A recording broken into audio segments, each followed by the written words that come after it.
Ronald Donald, one of Blog them. Talk Radio. Yeah. One of them kids out. Welcome to the War Room. We got Dev, Kill, Jimmy, PJ, B. Austin, the Hot Block Commander. How you wanna end a 1 or 2 hour show to keep the brain running with the premise to talk sports on a national level?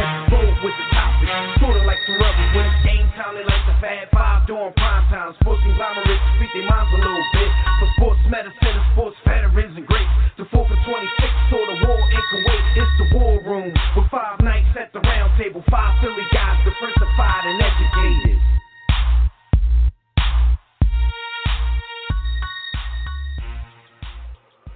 What's good out there, War Room family? You are once again live in the War Room, brought to you by War Room Sports, of course, on the War Room Sports Podcast Network. I'm one of your hosts. I'm Dev McMillan. I'm at the round table with my brothers.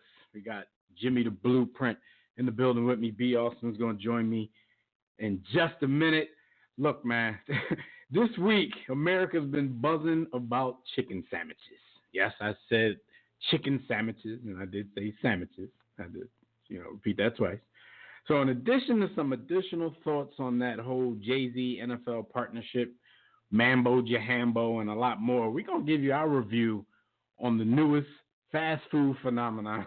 So make sure you keep it locked right here for the next 2 hours and to get your chicken sandwiches ready. So if you want to get in on the conversation, you know what you got to do. Jump in the JW Philly Realty chat room at blogtalkradio.com/thewarroom. You can join us on Facebook or Twitter at War Room Sports.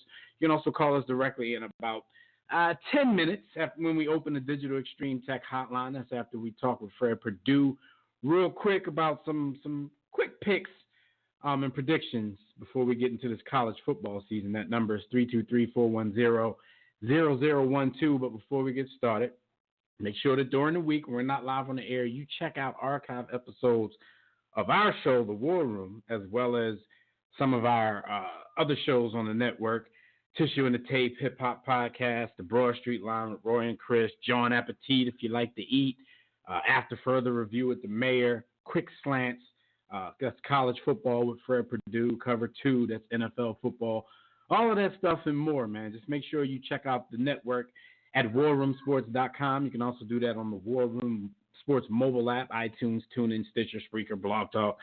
Anywhere you basically listen to podcasts, we are bound to be there. Jim, what up, man? So this whole fast food restaurant social media shade, is that not some of the best of what the internet has to offer? Because I love when fast food restaurants get the beefing on the internet. Yeah, crazy. That's fire. Fast food beef is fire. It's just fire. Shout out to Wendy's for being the GOAT of it, but it's definitely fire when they go at each other. Like, that is some of the best it has to offer. King of Shade is definitely, well, I guess the Queen of Shade is definitely Wendy. Yeah. Wendy got a smart mouth on her. Yeah. But we're going to talk about that. No, we're going to talk about that a little bit later because I was serious in that intro. Like, we're gonna weigh in on this whole thing and give you our comparison review of the chicken sandwiches in question. So you hold your horses. We're going to get to that. Right now, we got Fred Perdue on the line because we're going to get a quick preview before this college football season kicks off. Let me get Fred on now. Fred, what's going on, good brother? What's going on, fellas? Long time no talk. Nah, yeah, no doubt. You in season now. It's go time for what you love to do. And for everybody out there, like I said, you can check out Quick Slants to get more in-depth coverage of college football. Considering, like I said, today, Fred's just going to be with us for a quick few minutes. But if you want to hear in-depth coverage, he just did 5 shows on the Power 5 conferences, previews for each one of those. So make sure you check that out on the War Room Sports Podcast Network as well. All right, Fred, before we get into some predictions, we know that the fellas down in Miami, are near and dear to your heart. So let's get a quick preview of the U versus Florida. This game that's going to open up the season for you and a lot of other football fans out there. Give us a quick rundown of what do you think is going to happen during that game. Well, we have two coaches that really know each other pretty well. Manny Diaz, former Mississippi State defensive coordinator. Dan Mullen, former offensive coordinator turned head coach at the University of Florida, dating back to the Tim Tebow days. They know each other really well. This is going to be a very big defensive game.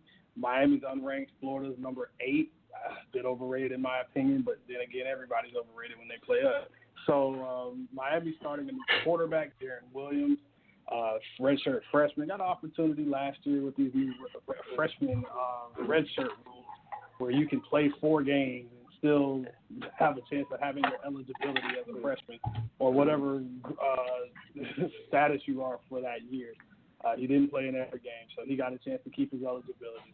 Whole new offensive staff at the University of Miami. Dan Enos comes over from Alabama as the quarterback coach and offensive coordinator, where he fixed Jalen Hurts and took Tua Tagovailoa to a whole new level. And from everything I'm hearing out of the University of Miami, things are different, and there's a different vibe now. And I'm starting to believe the hype. Your boy Tate Martell didn't win the job. He's playing a little bit of receiver, so we'll definitely see. Miami has a trio of senior linebackers who decided to come back for one more season. That's what college football is all about. Those guys that are always willing to stay for one more year and do it for the squad. So on the other side, Florida has a quarterback in Felipe Franks who has Pat Mahomes-like arm talent, maybe not the decision-making, but at least the arm talent. And he's one of those guys that I really am looking forward to seeing if he improves going into the season. Their secondary is going to be pretty good, so they're going to test that Miami offense that kind of went into the tank a lot last year. That offense really was a big part of a losing season, pretty much losing 4 of the last 6 for the Canes last year. So we'll definitely see what happens with those guys. Big game. Miami's a 7-point underdog. Still got the Canes to win it, though. Say 28-27. All right. Bias. Yo, real quick. I don't ever want to hear you say the word arm talent again. I hate that phrase. That's one. And 2, Fred, didn't you go to Florida State? Huh? For a short period, yeah, I did. Oh, okay. All right, that's all. I'm not an alum, so I don't feel bad about it. I'm not an alum. I hate those guys. All right. Well, Fred, real quick, let's get some overall things out of the way. The important things. Mm-hmm. You know, we'll have a more in-depth conversation on quick slants and maybe even here next week. But who is your pick for this year's Heisman Trophy? Man, this one was tough. It's between Trevor Lawrence, Clemson quarterback, and Jonathan Taylor, Wisconsin running back. It's going to come down to who's the best player on the team that's going to win the most games. Unfortunately, Wisconsin's probably not going to win the most games. I really like Jonathan Taylor. He's going to be a beast when he goes to the NFL. Trevor Lawrence wins this thing. Trevor Lawrence. All right, and give me the 4 teams that are going to participate in the playoffs and your national champion. All right, so in no particular order, Clemson, Alabama, Ohio State, and Oklahoma. Okay, and who's it going to be? To win it all, I think Alabama gets there. We're going to get an Alabama-Clemson rematch again, unfortunately, for the rest of It's been nice, but round damn, 4. Can we get something new? No, I like this. It's like a big time prize fight, man. I want to see another round. I can't get enough of this. I mean, it's a good game, and I think Alabama gets their revenge. Alabama wins it. I don't want to give a score yet, but I say Alabama's your national champion. All right, we'll see how this all plays out. Like I told everyone, you can catch Fred on Quick Slants. That is on the War Room Sports Podcast Network. Just go to warroomsports.com, click on the podcast network. And on the right-hand menu, you can click on Quick Slants, and you can get all the archived episodes of that show. Fred, tell them how to get in touch with you on social media for this week's games. You can find me on social media, Fred Purdue CSB, whether that's IG, I'm a little bit on Snapchat. I don't really like the Snapchat thing, but you can definitely find me there on Twitter as well. All right. So, Fred, we will holler at you next week. Thanks for a quick appearance. We appreciate it. All right, fellas. Have a good one. All right. You too. All right. Hey, Jim, did you hear? Well, there was a video that came out with your man Floyd Weather basically announcing a Manny Pacquiao rematch to take place in Saudi Arabia. Did you see that video? Yeah, man. You think anybody got excited about it? Not at all. Nobody did. Like he just gotta go. Just go away. Like he won't even allow us to have revisionist history and miss him and make up how great he was because he just tries to stay relevant. But I don't know. It's just a corny dude, man. Yeah, because it's really, really corny because come to find out, it wasn't even real. He claims that he got $2.2 million just to tease a Manny Pacquiao rematch. And here's the clip from Floyd. And first of all, because he and Manny have been going at it on social media a little while ago, and Floyd was saying that Manny was saying his name just to stay relevant. So when this video came out, Manny came out to say, see, here with Floyd using my name just to stay relevant. So a lot of people were thinking, like, why would Manny say that if this was real? So then Floyd came out and admitted, and here is the quote from him. He said, there's a video circulating that I made 8 months ago about a Mayweather-Pacquiao rematch. I got paid $2.2 million to make the video. The truth is the fight will never happen again. Now swipe left and look at the money that got wired to me for the video. When you swipe left, there was a photo of his bank statement. Now who's the smart one? I'm making millions for just 10-second video drops. Well, I applaud you, Floyd, because if I could get on and make a 10-second video and get $2.2 million, I would most definitely do that. But like you said, how corny is Floyd gonna get, like, with the attention craving that he needs?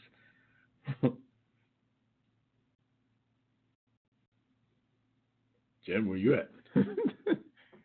Nothing.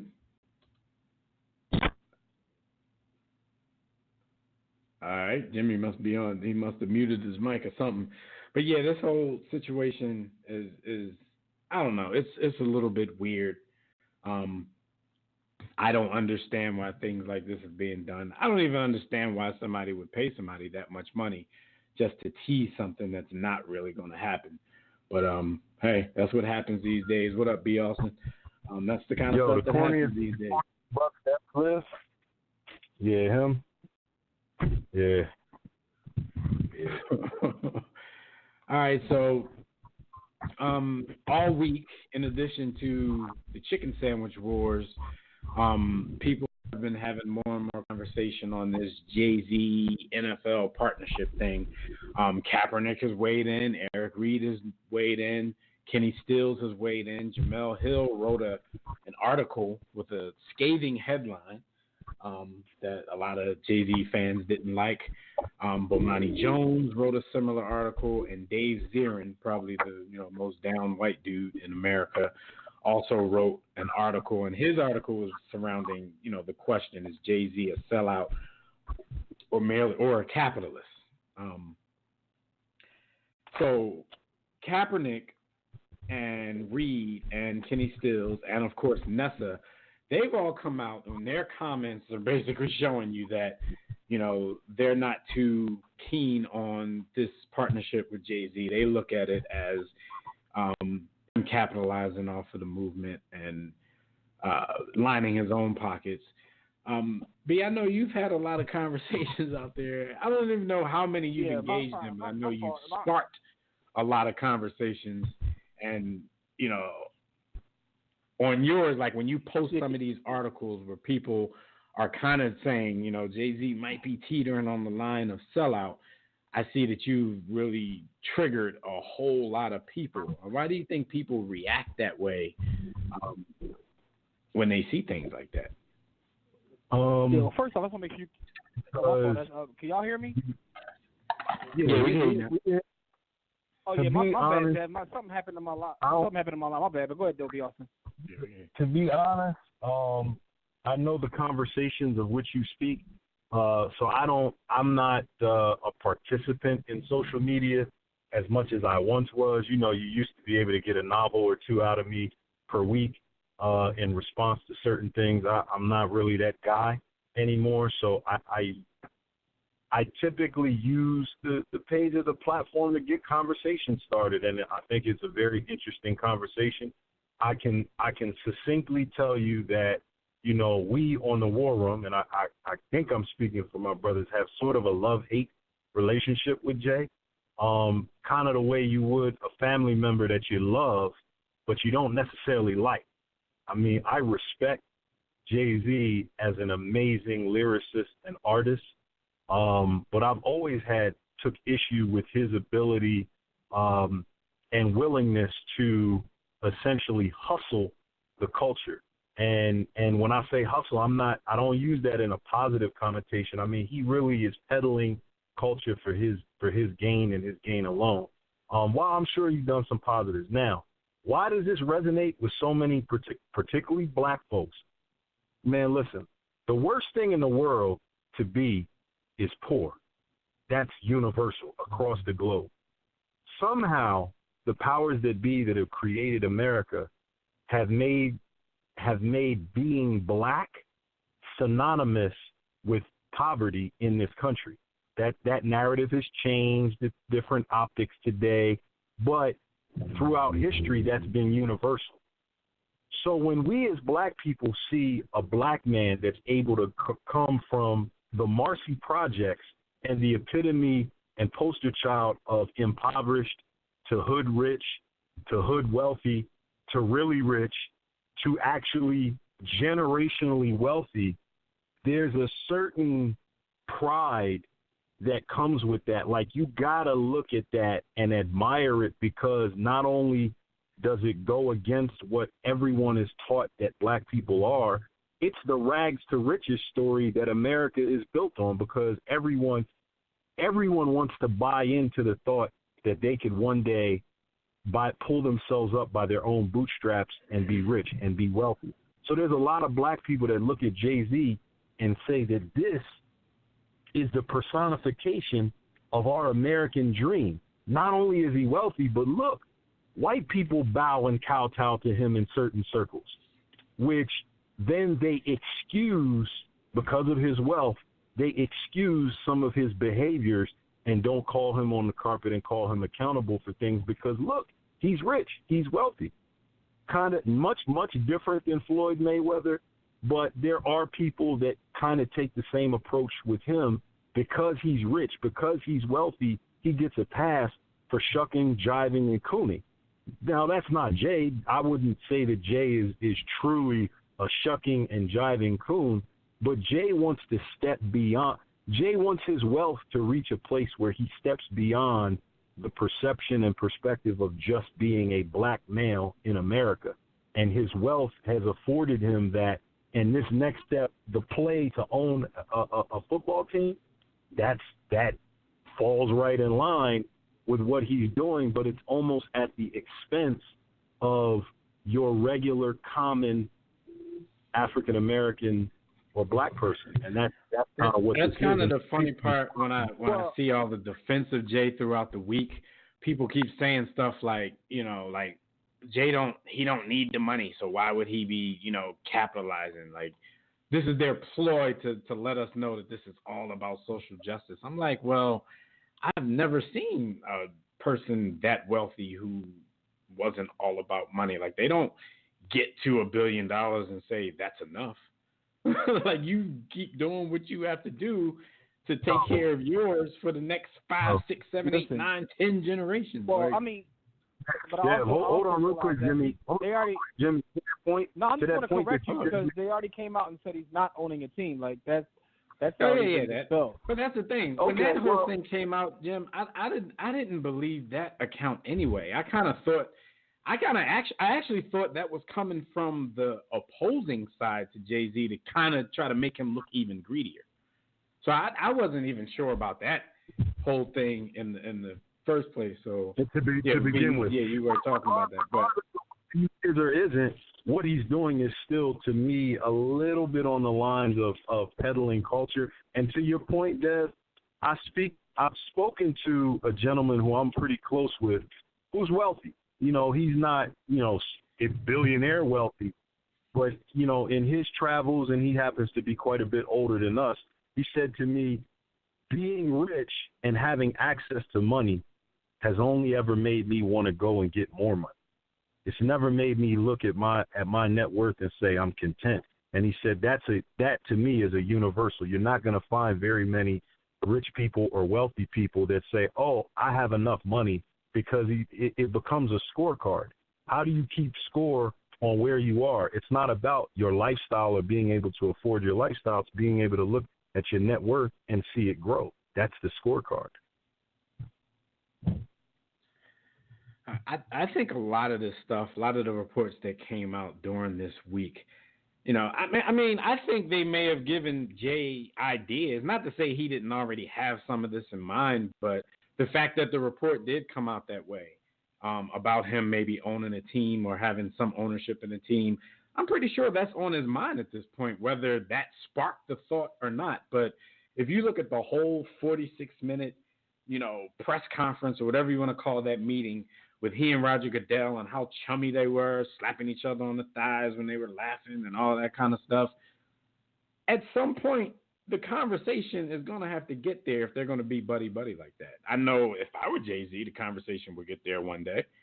So a lot of this stuff may be giving him ideas, and that's why I kept telling you guys last week. I think the fact that most people jumped on this whole thing and quickly jumped on the whole social justice thing and brought that to the forefront, it's kind of drowning out the fact that he did cut a deal to do entertainment, and it's giving him the opportunity, whether you like it or not, whether you think he's a sellout or not, it's giving him the opportunity to keep speaking on the social justice part of it.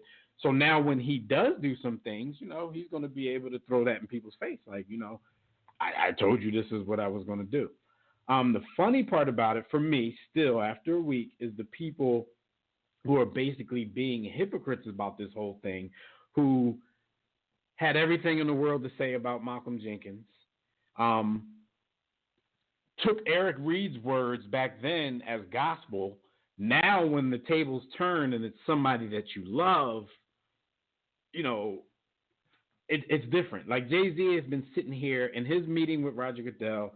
They kept referencing the Inspire initiative.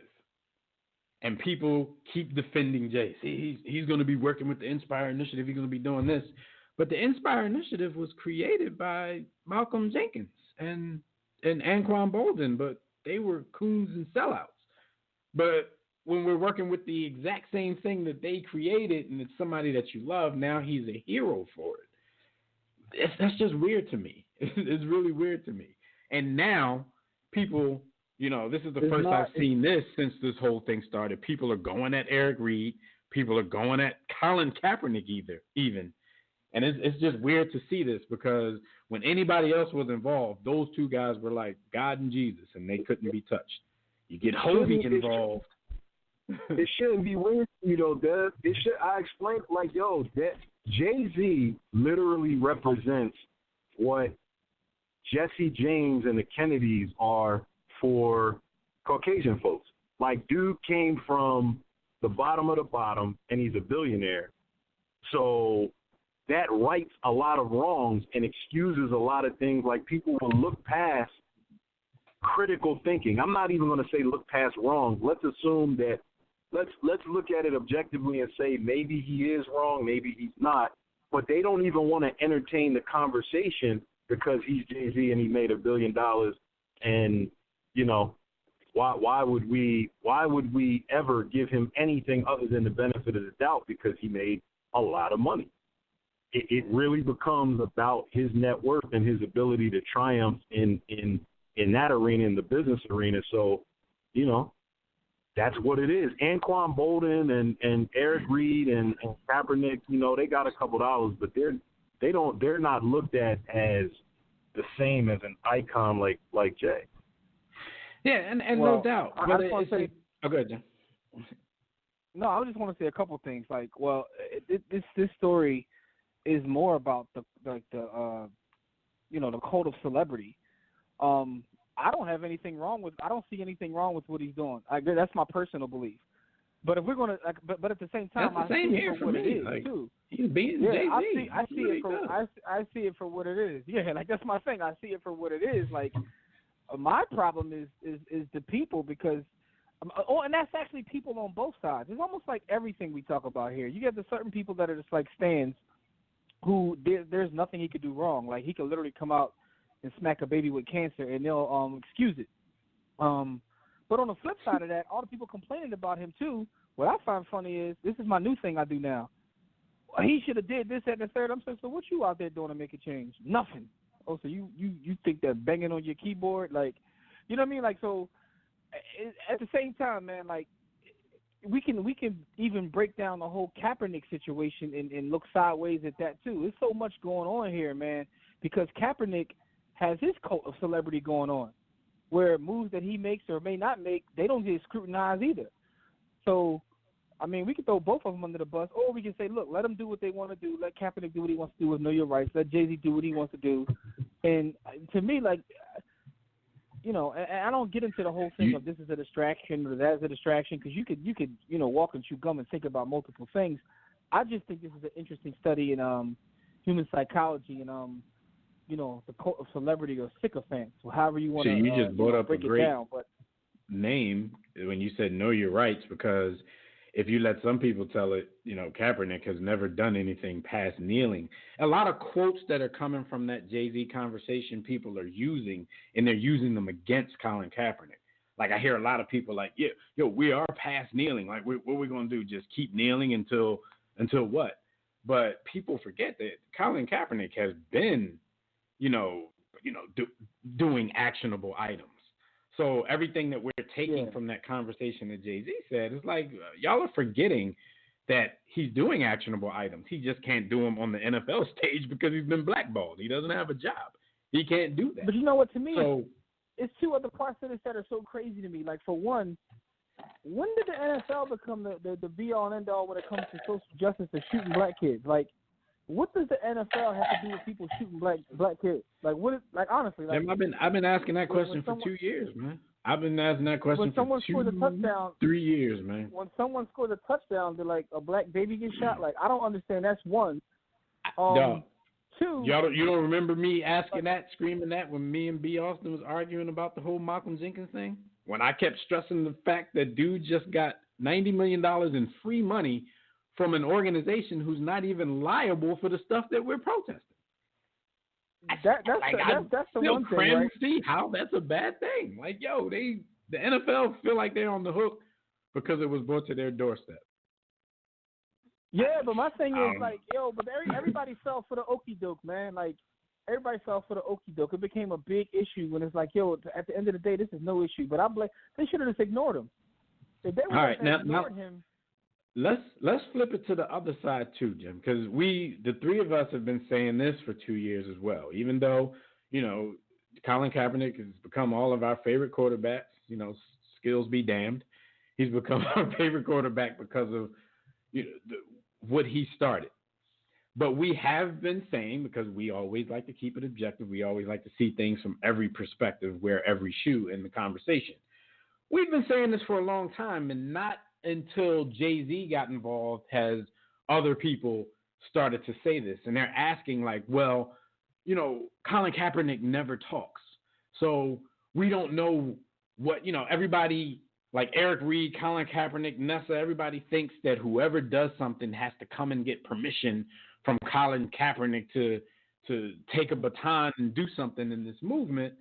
But they never say anything. So what are we expecting from them? Like the whole time people were even boycotting the NFL, I think that was because, basically the boycott was because Colin Kaepernick didn't have a job, no matter what people want to say. Like we never heard directives from Colin Kaepernick or Eric Reed. Eric Reed just wanted to be mad at everybody, but he never actually said what it is that they think is acceptable and all of that kind of stuff. Not that everybody was even waiting on their permission or waiting on what they felt was acceptable, but you can't get mad at everybody who jumps into the fight and doesn't do it your way if we don't even know what the hell your way is. So they're all mad at Jay-Z now. But what do you want? Yo, I just think it's a situation where everybody is right and everybody is wrong. But like one thing really has nothing to do with each other. Although I can make the argument that he leveraged the Colin Kaepernick thing to get this deal. No doubt. Him being a capitalist. Everybody did right, that. But go back to Malcolm Jenkins. He leveraged the Colin Kaepernick thing. But Eric Reed is mad at everybody for taking money. He get a check. He get an NFL check every week. Like what? But let's be honest though. In my Tobias voice, let's be honest here. How long has social justice been something that you can monetize? Like Jesse Jackson used to stick up corporations. Like, yo, you did what? I'm gonna bring a bunch of people here unless you cut a check to the Rainbow Coalition, and we're gonna work on social justice. And but I've always said that too. Like social justice warriors don't have to be broke. Social justice because capital moves. Social justice can be lucrative. Look, how long Reverend Al been sticking up companies? Yo, Reverend Al gotta be nigga. Yo, so my thing is, it's a new kid on the block. He was able to fund his diet with his stick-up Let me get this social justice money, man. You're like a Doberman Pinscher. No, now he look like a little boy. He look like a big-headed, old-ass little boy. like his body is very little boyish, and he's like a cartoon, yo. Yo, my thing is this though. They a lot of them just mad because it's a new kid. Now, here's my thing. If it wasn't Jay-Z, right, and let's just say this was Reverend Al who signed a deal with the NFL for social justice, would it have been the same backlash? All kinds of coons. No, wouldn't nobody care. Yo, my thing is, it's so many parts of this because Jay-Z wouldn't have a cultural juice to do this. He wouldn't have a side Jimmy that defends him. It's like Jay at least can be polarizing. If Al did this, Jimmy gonna sit here, everybody Jimmy gonna sit here and act like, man, come on now. Reverend Al been a snitch for years. Yeah, he definitely snitched. But Reverend Al said he only snitched on the Italians. He ain't snitched on no black people, so that's his excuse. So what did y'all think about? But that's even it. What did y'all think about the articles written this week by people like Jamel Bomani, Dave Zirin, those folks? Surprisingly to me, kind of called Jay to the carpet. I mean, it's only surprising because you don't run across too many objective people anymore. Everybody thinks with their hearts most of the time. So, just like we can know every lyric that Jay-Z's ever spit, but still can criticize him if we feel the need to criticize him without it being quote-unquote blasphemous. I really didn't think that Jamel, Bomani, cats like that, I didn't think they would because, I hear them all the time kind of being Jay stands. I don't know. So what were y'all thoughts on those? Bomani ain't really Bomani is really on some Southern hip hop stuff. That he's not a JD sycophant, so that's not shocking to me at all. So he might have been waiting. He might have been waiting to be able to he's not something. A JD. Yeah, but also in his article, what he was pointing out is like he really didn't criticize him either though. He just pointed out that it is what it is. But he said the funny thing that I took from his article was that Stephen Ross is like getting off scot-free because the whole conversation shifted. If you remember, like a week before this happened, Stephen Ross was under fire for throwing the fundraiser for Trump, and people started boycotting his businesses. But then this happens, and people stop the boycotts, and everything became about Jay-Z versus Kaepernick. Like, he kind of got off because of this. Like the whole conversation shifted. And, that's also the interesting thing where you see, like, Team Kaepernick, Team Jay-Z, and meanwhile, the NFL is just sitting back watching the whole thing. So, man, listen, I just don't know, like, people got to stop with the hero worship, but I think that we're past that. I mean, this is who we are. I mean, look at our president. That's basically celebrity. It's all celebrity, right? So our president is the freaking the country we live in. Yeah, like you got a reality star, you got a reality show star as our president. So my point is though, like we live in a culture where celebrity worship is like, you know, next to none. Like it's out of control. So he's going to have his fans who are defending him. Yeah, pretty much. But I mean, at the same time though, like I think it's blame on both sides, right? So I think there's a lot of things that could be said about Kaepernick and his movement, but there's a lot of things that can be said about Jay-Z and what he's doing. But my thing is, does Jay-Z owe Kaepernick anything? No, and he doesn't. But that's one issue that I would take with Jay. Why lie and tell everybody that you spoke to Kaepernick if you really didn't do that? That's the part that makes it look suspect. It's like you could have just went on I'm Hove. I don't have to answer to you. Like whatever, and could have just carried it that way. Like I didn't really see the point of him saying, "Yeah, we had a conversation," and then Colin's angry girlfriend and homie come out and like, no, they didn't talk. It also, the whole Jermaine Dupri thing, Jimmy and B, that's starting to look a little suspect as well, because that's weird too. Your man Funkmaster Sex is he's been a lot of things, and since we've known him for the past 20-25 years or so. One thing I've never really thought of dude as is a liar, though. You know what I'm saying? He's been in all kinds of stuff. I never thought dude to be a liar. Like, he went out and said he confirmed. It depends, though, because if he's beefing with someone and Jay-Z, he got, like, long-standing static with him, he's known to fabricate things. Like he fabricates things about, like, even with the other radio station. Like, so he's known to do that. I mean, but you can't trust anybody that wear lugs. That's what I'm saying. Like, but me, I never looked at that stuff as fabrication. I looked at a lot of it as petty, childish. But I don't know. Maybe he is stone cold liar. But he went out and said he confirmed with Jermaine Dupri that there was a conversation with Jay-Z, and he kind of questioned what he was doing. And when you saw Jermaine Dupri talk about it, it kind of seemed like Jermaine Dupri was kind of hanging on semantics. Like, no, Jay didn't ever tell me not to do this. He did say that they talked and they brought it up. It seemed like he was kind of playing on semantics to say, well, we talked, but he never told me not to. When we don't really know what that conversation. So people think now that there might be some pressure from Rock Nation for Jermaine Dupri to stick up for his homie on this one. I don't know, but the J stands ashore using it. Like, see, that's why you got to wait for everything to come out, because that wasn't even true. I'm not 100% convinced that that's not true, but at the same time, like I said, like Jay doing this is how he built his wealth, and this is lyrically what Jay-Z has told us since 1994. He was about. So why do you get mad at somebody when really this is the reason we love him in the first place? Like, everybody loves wealth. We love stories like that. Rags to riches. I love the Joe more than you know. So why get mad at him? You know what I'm saying?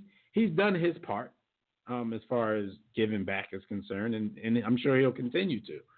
So do you expect Jay to go into something like this and not get a bag for himself on the side? I said, I'm not mad at him, but I just can't be one of the sycophants that's just, like, I can see why people are taking some of the stances that they're taking. And if I hear this, we got a seat at the table thing one more time, I might snap. Because, like, when did the NFL become the table for change in America? I lost some internet friends. First of all, I lost some internet friends over this. I saw. Maya Angelou said when people show you who they are, you got to believe them. And I say that right?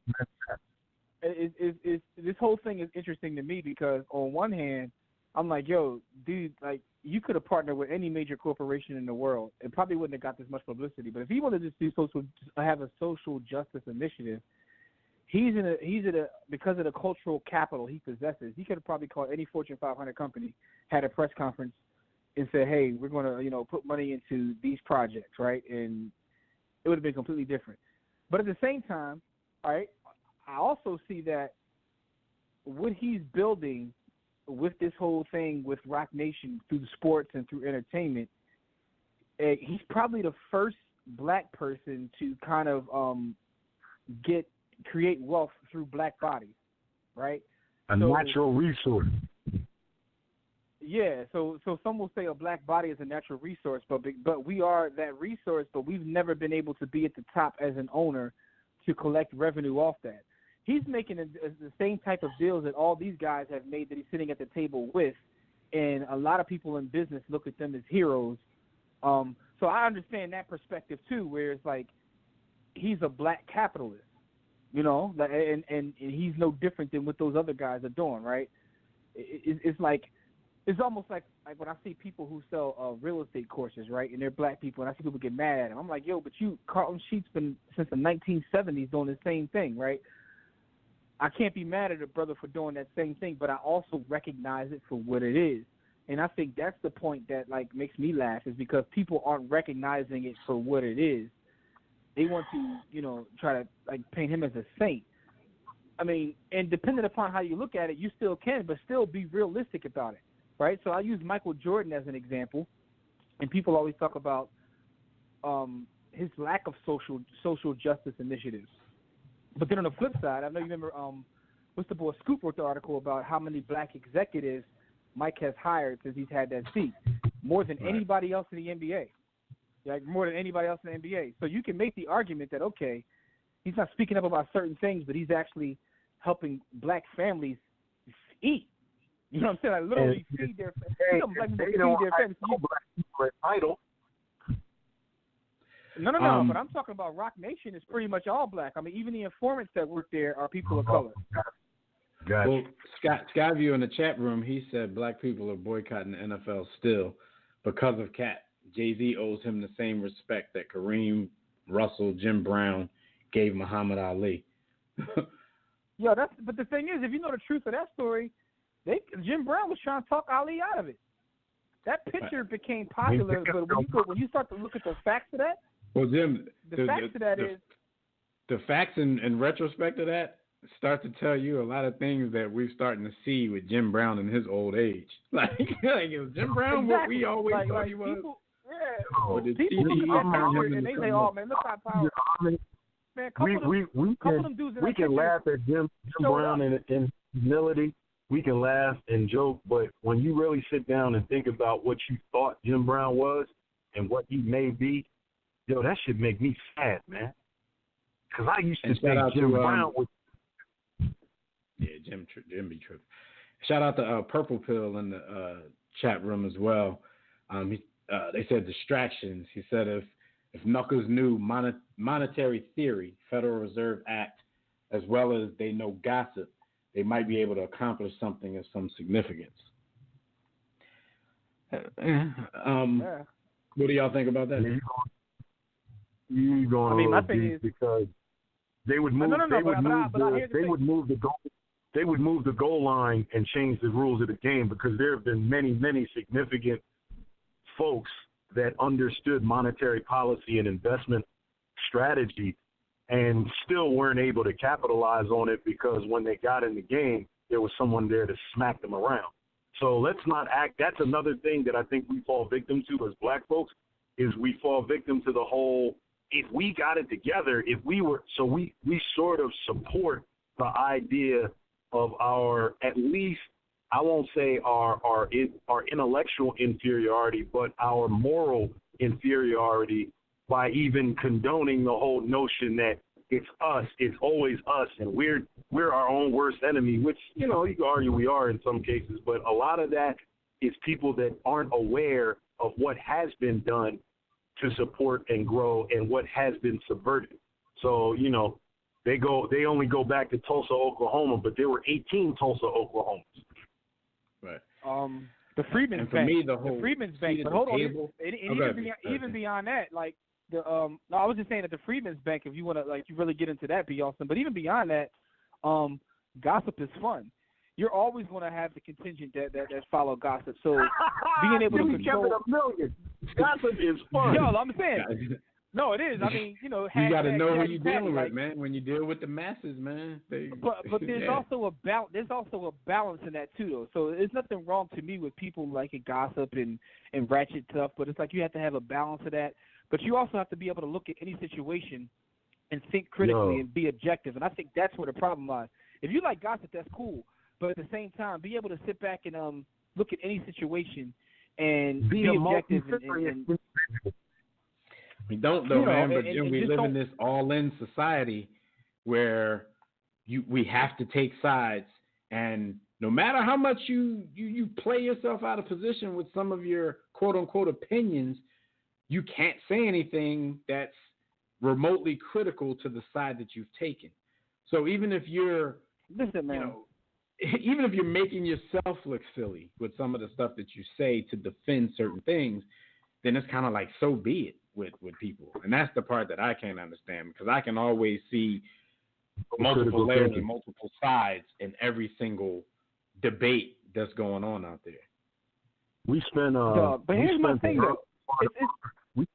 we spent the early part of our history calling people lemmings and sycophants because it was funny. But now, as I look at society progress or regress, depending on your perspective, it actually is a little scary to me, and it's not a funny joke anymore because it's so true. Like I'm really afraid. Like, people will jump off of a cliff to follow their heroes or follow their emotions and give no thought. But you know what's crazy? It's scary, man. What's crazy is there's nothing wrong with disagreement or seeing a flaw in someone that you admire. I have a lot of heroes, whether they're intellectual heroes. I read the works of W.E.B. Du Bois. You know what I'm saying? When we talk about Jim Brown ain't one of them. Kwame Ture, Mr. Marcus, Stedman Graham, people like that. But the fact of the matter is, there isn't one person that's ever walked this earth that I agree 100% with. Like, is there anybody that you agree 100% with? There's not one person. That includes family, 100. Friends. That's 100%. Mahmoud Abdul-Rauf, I agree 100% with him. You can't, dog. If you know more about like his story, how he feels about specific topics, you probably wouldn't agree 100%. Like, there's not one person that I can personally say I agree 100% with, and that's throughout history. Whether that's Marcus Garvey,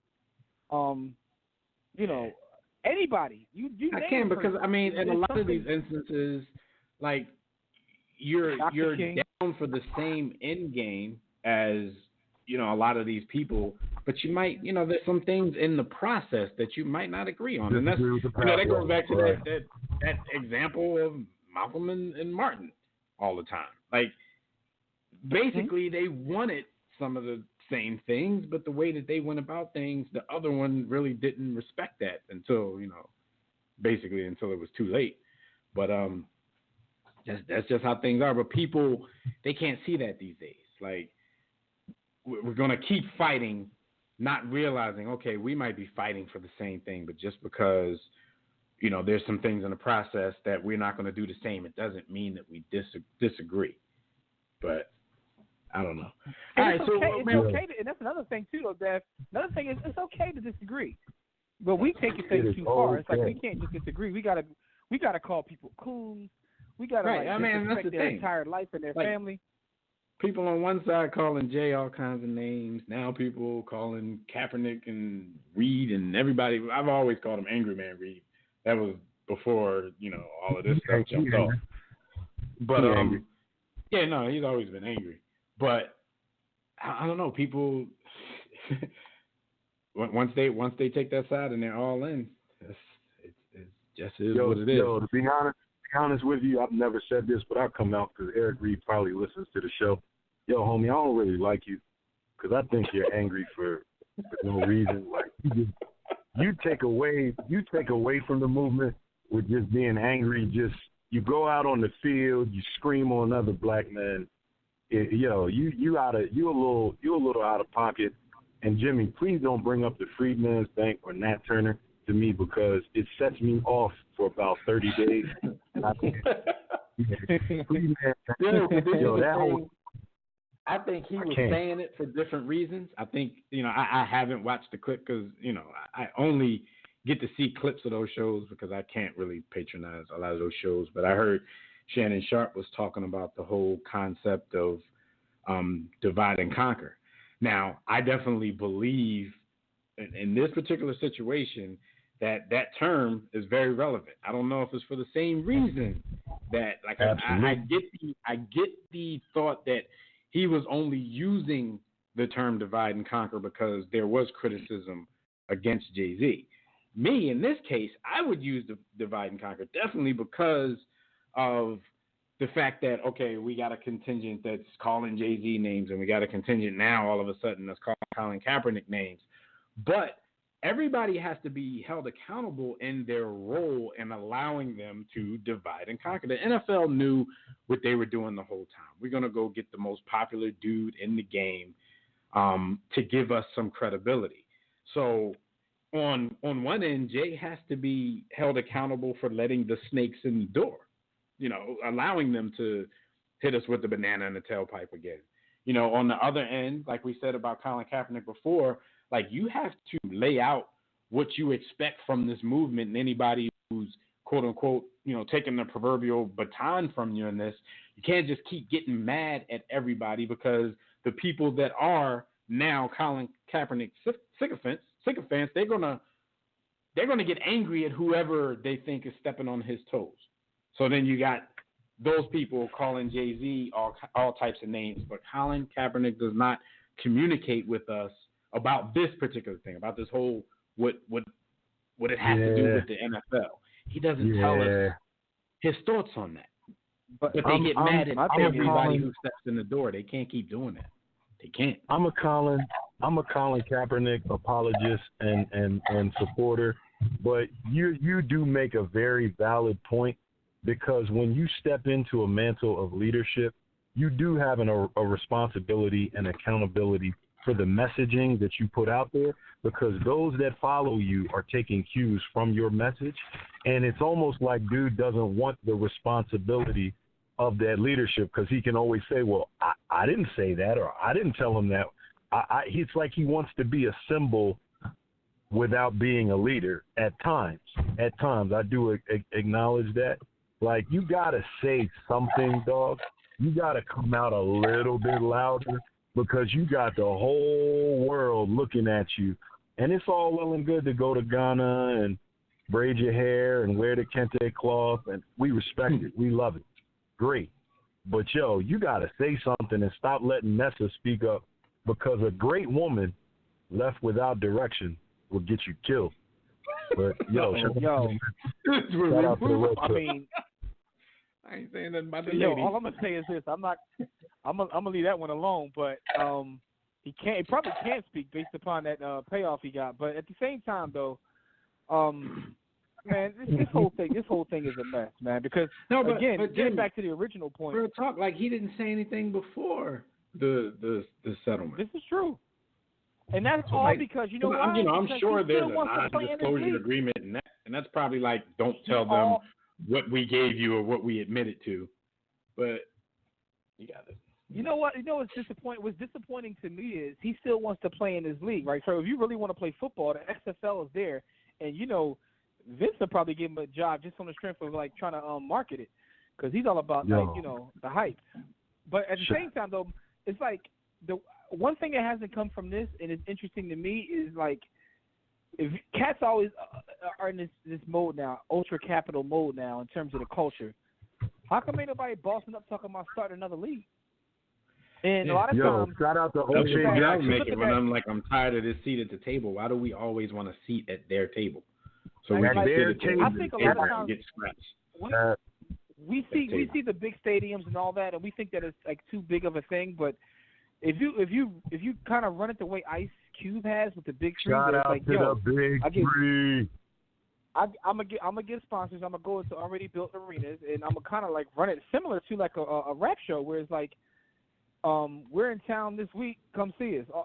Let's just say, for argument's sake, in the NBA, all the best players got together and decided to go on tour, like an N1 tour, but like a big three tour. Like, they can make bread, and they don't have to share with anybody. My point is, there's not even talk of that. It's like, I still want to play. But And that's what Skyview said. He said because he still wanted to play. And I told you that last week. I'm still not 100% convinced that he still wanted to play. Like acting like you wanted to play. But he has to make it. Like he has to make it seem like he wants to play. If reports come out that says, oh, he's working out and he still wants to play, and he doesn't get any offers, or if he doesn't take any offers, his martyrdom goes up. His martyrdom status, goes through the roof. Because at the end of the day, you'll say Colin Kaepernick never got back into the NFL. I wouldn't want to play at this point. When's the last time somebody seen him? Does he even exist anymore? Like, when's the last time somebody actually laid eyes on him? Laid eyes on him? I don't know. And that's another thing. If he, because you already have a few people out there, saying he sold out for taking the collusion settlement. So imagine if he did get, after all of this, he got back into the league and was playing and getting a check and all that kind of stuff. People are going to call him all kinds of stuff. Yeah, I think that's a ploy, and I think that what he's doing by staying fit or saying he's staying in shape, it builds his martyrdom case. Because if he's in shape, he's ready to play, but he never gets in, then he can say, yo, I was ready to go for 10 years, and the call never came, so it's obvious I was black. But I don't think he really wants to play. I don't think. Yeah. But all right, let's look at this. Let's take a different look at this. Let's just say that everything Colin has done has been 100% genuine, right? And I'm talking about everything from the beginning to the end. And let's just say everything Jay-Z did has been 100% genuine, right? Like, what do they got to do with each other? Like, they're two different things. Now, I understand the argument that because he did this, he'll be the face of them saying, hey, look, we're not racist or we're not that. We have him. But this all goes back to the original question of why is the NFL like the measuring? Like, this is a league where dudes run around literally trying to hurt each other. When you take a step back and look at football, it's actually asinine. As a matter of fact, it's asinine. It's like, what does this have to do with babies getting shot in the street? Like, it's really comical when you take a step back. Like, it's entertainment. I'm telling you, I've been asking people that for 2 years, and they don't give me answers. They just get mad at me. You're absolutely right, but I hold Jay accountable for that because I give him the credit of being an intelligent person and aware of certain things. I find it hard to believe that Jay doesn't know what it looks like when you shake hands with dudes who are one or two generations removed from the Confederacy and white sheep. I don't think you have to find it hard to believe. I don't think Jay cares. Like, I don't think he cares. Oh, well, that's a good point. That's a good point. They dumbed down his lyrics to double his dollars. You don't care what y'all think. Y'all trying to say that he don't know how to move in a room full of vultures? Is that what y'all saying? And it's so many Jay quotables that you can put in this situation for him and against him. But that alone. I mean, at the end of the day, if y'all not talking about large money, what's the point? Purple Pill says football is disgusting, dangerous, and stupid. In its purest form, like all of those things are pretty much true. Like, you guys are willing to do this for our entertainment. I mean, I know you get paid. They get paid for it, but that's like what Jimmy always said. Like with the steroid users in baseball, with people in football trying to knock each other's heads off. Do you want to use steroids and mess up your future and your body, and you want to knock each other's heads off and get CTE for our entertainment? Then by golly, I dumbed down my lyrics and double my dollars, and yet everyone on Facebook is still yelling holla. I mean, but we got to move on from this, and I know Tobias wants to get something in, huh? I said you broke. What you going to tell him? Yeah. Let's get Tobias on real quick. I know he angry because we took so long. Tobias calling in from Arizona. What up, Tobias? Hey, y'all ain't gonna lighten around me. Let you know that right now. But anyway, how's it going, fellas? Pretty good, man. Hey, for you, sir. First that's things vitiligo. Hey, first things first. Hey, whoever the next sports championship team is, Trump gonna serve them Popeye's chicken sandwiches. I bet they won't complain. I'm about to say I ain't gonna be mad at him this time. Hard. How y'all gonna act when y'all found out that Rock Nation got equity in Popeyes, and that's why this never mind. Hey, I mean, but distractions. Here's the thing, guys. My phone cut out last week. How y'all gonna act when you find out that Robert Kraft set up that phone call between John Corey Carter and Donald Trump? Uh-oh. Oh, yeah. Oh, here's something else right here, people. This is what I was touched on last talked about week. that last week. Yeah. Okay. See, y'all know what the issue is, man? With all this, black folks don't really understand power and wealth. That's part of the problem here. You ain't have none. Yes, and that's the thing. See, here's the thing. One problem I have is this one thing I respect about LeBron. He made people. He got people up with him. He's not a one-man army. Who has Jay-Z made? People. You said who he made? I ain't talking about Sauce Money or Emil. Memphis Bleak is the new and improved Jay. Sean Pecker. Yeah. Oh, yeah, that's what I'm saying. He made a very angry Damon Dash. Yeah. Damon you know what going in on him and also speaking of angry, it's kind of. Yeah. Hold on, real quick, Tobias. It's funny you say that because that's one of the points that Dame made on his interview today. He said that Jay, and it's funny you bring up LeBron. I didn't think about that analogy to just now. Like LeBron put his homies on and put them in positions of power.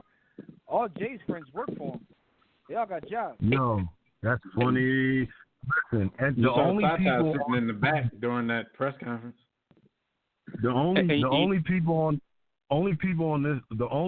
on this show are going to acknowledge that Dame Dash is actually right because Dame is so angry and bitter that people are just going to point at the anger and the bitterness.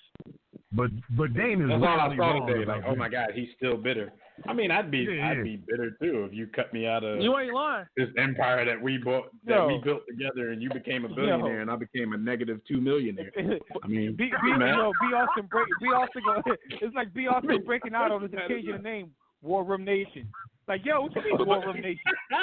But y'all know the problem is also this company. But you guys know what the other problem is also? It's like y'all talk about the NFL and all this social justice. Social justice, black people means everybody, not just black people. The thing is, these owners have access to politicians, local, and Donald Trump's number on speed dial, his regular number, not the White House number. Jay-Z's hugged up with Barack Obama, always chilling with him. He never asked him what he's going to do for black people or anything like that. Think about that. If we want to have these people here, one, he's a one-man army also. That's another problem. And, these white people power ain't one-man armies. And so it's Tobias, real quick. You just made another great point, right? So all these owners, they throw different kind of fundraisers for the president. They have his direct number. So my thing is, if you really wanted to take care of social justice, couldn't you get policy passed? What do you need Jay-Z for, other than the option? And my thing is, all you gotta do is get Stephen Ross on the phone and be so. My thing is one also. If you donate $100 million and millions of dollars to Donald Trump, and that's just the inauguration party, that's what you believe in. See, what these black folks don't get is, and I ain't talking about the new edition of Plantation Wars with Whitlock and Marcellus Wiley on one side and Roland Martin on the other fighting. I ain't talking about them. What people don't realize is they'll make a donation to a cause and shut you up. See, all these black folks, all this good Jay-Z did. I ain't knocking the charity he's done, but charity is not policy. Paying for a funeral is not policy. Charity is not policy. Yo, Tobias, when you starting the pod, brother? We on. Get on the air, Tobias brother. Tobias I'm so busy, man. I'm back in school.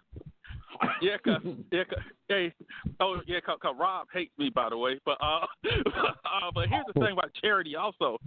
The problem is that we accept, because we accept charity, but that ain't policy. And see, the thing is, okay, Tobias, the depth that you're going into.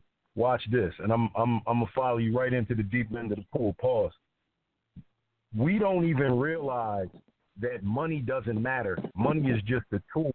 When you're wealthy, you control natural resources, distribution, marketing, and the communication channels. You can always go get some money. But as a regular person looking up, a regular person, we're worshiping the tool. The powerful, the wealthy, they have unlimited access to the tool because what makes them wealthy isn't even money. It's the access. It's we on a whole.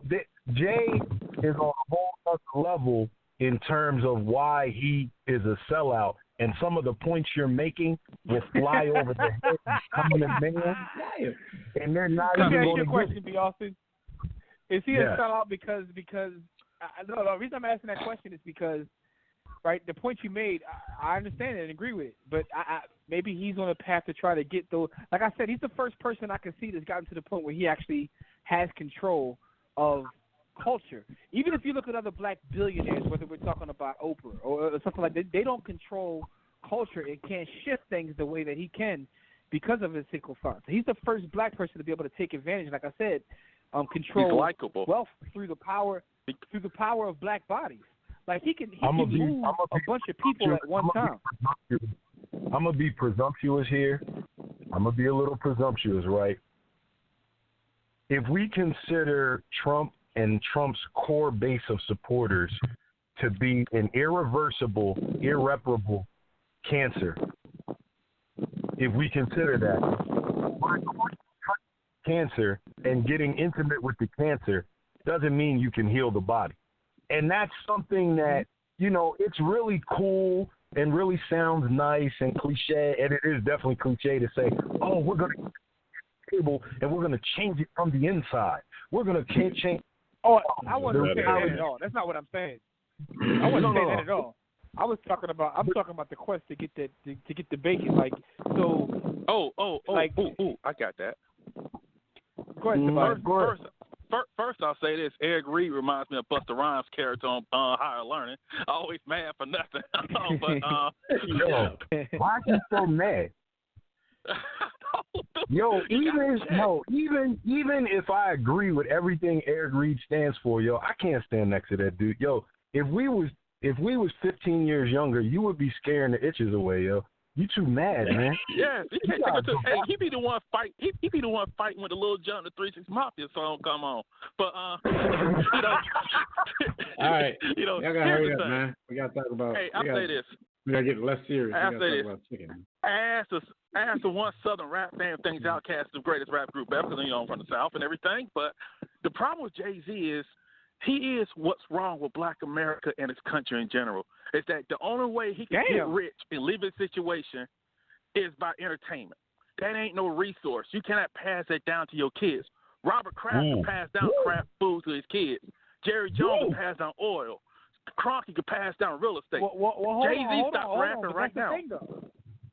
Yeah, but that's the thing, though. At this point, he's not even making money off rapping. That's the point. The point is, we've always looked at entertainment as not being an industry. It is an industry. We've just never owned a piece of that industry. And that's the problem. But what I'm saying is, he's the first person to be able to own a huge piece of that industry and have the say-so he has, that cultural capital, and the ownership of, say, a Rock Nation, which is involved in sports and entertainment. Sports and entertainment are two fields that we have dominated.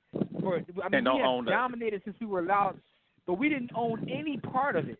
And I think that's what's interesting about it to me. But at the same time, right, you can pass down ownership of his alcohol or his every other thing he does to harm our community. You can pass ownership of that down. Hey guys, I'll say this before I run. See, the thing is, black people got to remember, we got to be a team on this stuff. Because remember, 30-something years ago, Luke had his own distribution, and you saw with the Supreme Court, they were trying to get him on that. And so you got to think about this. That's why you got to be a team effort, where when they come and make people, when they come down on you, you got people that got your back and have the ability to help you fight. Hey, you guys have a good one, man. And look, they used a black woman to go after Uncle Luke and Tupac and all other gangster rappers for that matter. Mike Tyson. Right. Y'all cooking tonight. All right. Let's talk about some chicken, man. Let's talk about chicken. We're going to move on to that real quick, man. I just wanted to bring up, especially since we got Skyview in in the chat room, man. The boy Antonio Brown, he filed his second helmet grievance. This time, the team's GM, Mike Mayock, Mike Mayock is becoming a little bit frustrated with this situation. He had a quote saying, "You all know that AB is not here today." This was from Sunday. So here's the bottom line. He's pretty upset about the helmet issue. We have supported that. We appreciate that. But at this point, we've pretty much exhausted all avenues of relief. So from our perspective, it's time for him to be all in or all out. So we're hoping he's back soon. Does that sound like a team that's a little bit frustrated and they've come to the end of their rope with this Antonio Brown helmet situation? I think Mike Mayock about buyer's remorse. Buyer's remorse, yo. Yeah, see, but the thing is, it's going to be a situation where AB is going to poke and poke and poke just because he know he can, and then, you know, in the 11th hour, he's going to jump on the field and he's going to dominate, and, you know, people are going to want it's all going to go away about all the trouble that he's causing over the helmet. Or now, he's going to do all this to get injured. And if he gets a head injury, then AB going to be like, see, I told you. Yeah. I ain't even going to front, and I ain't going to hold you. There once was a wide receiver that we considered the greatest football player of all time, and because of his actions, he can no longer exist on our show. Yo, my man. Was that a segue? Is that a segue to Popeyes? I mean, first of all, it could have and it should have been, but I'm gonna go backwards with it. First of all, yo, homie dyed his mustache blonde, and he didn't have no beard. Funny thing is, I actually planned to use that when it was time. I definitely planned to use that. I wanted to make one more point about our previous conversation, because I did get a chance to watch that full that sit down or whatever. Yeah. I just want to make one comment.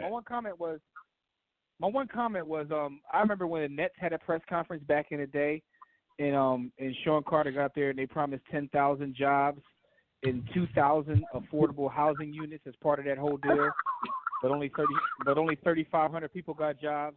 And 0 affordable housing units were built, even though they promised 2,000. But never mind. I'm sorry. Go ahead. What'd you say about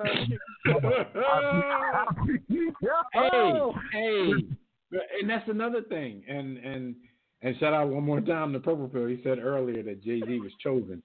I believe that wholeheartedly because it was. I will believe that 1,000,000%.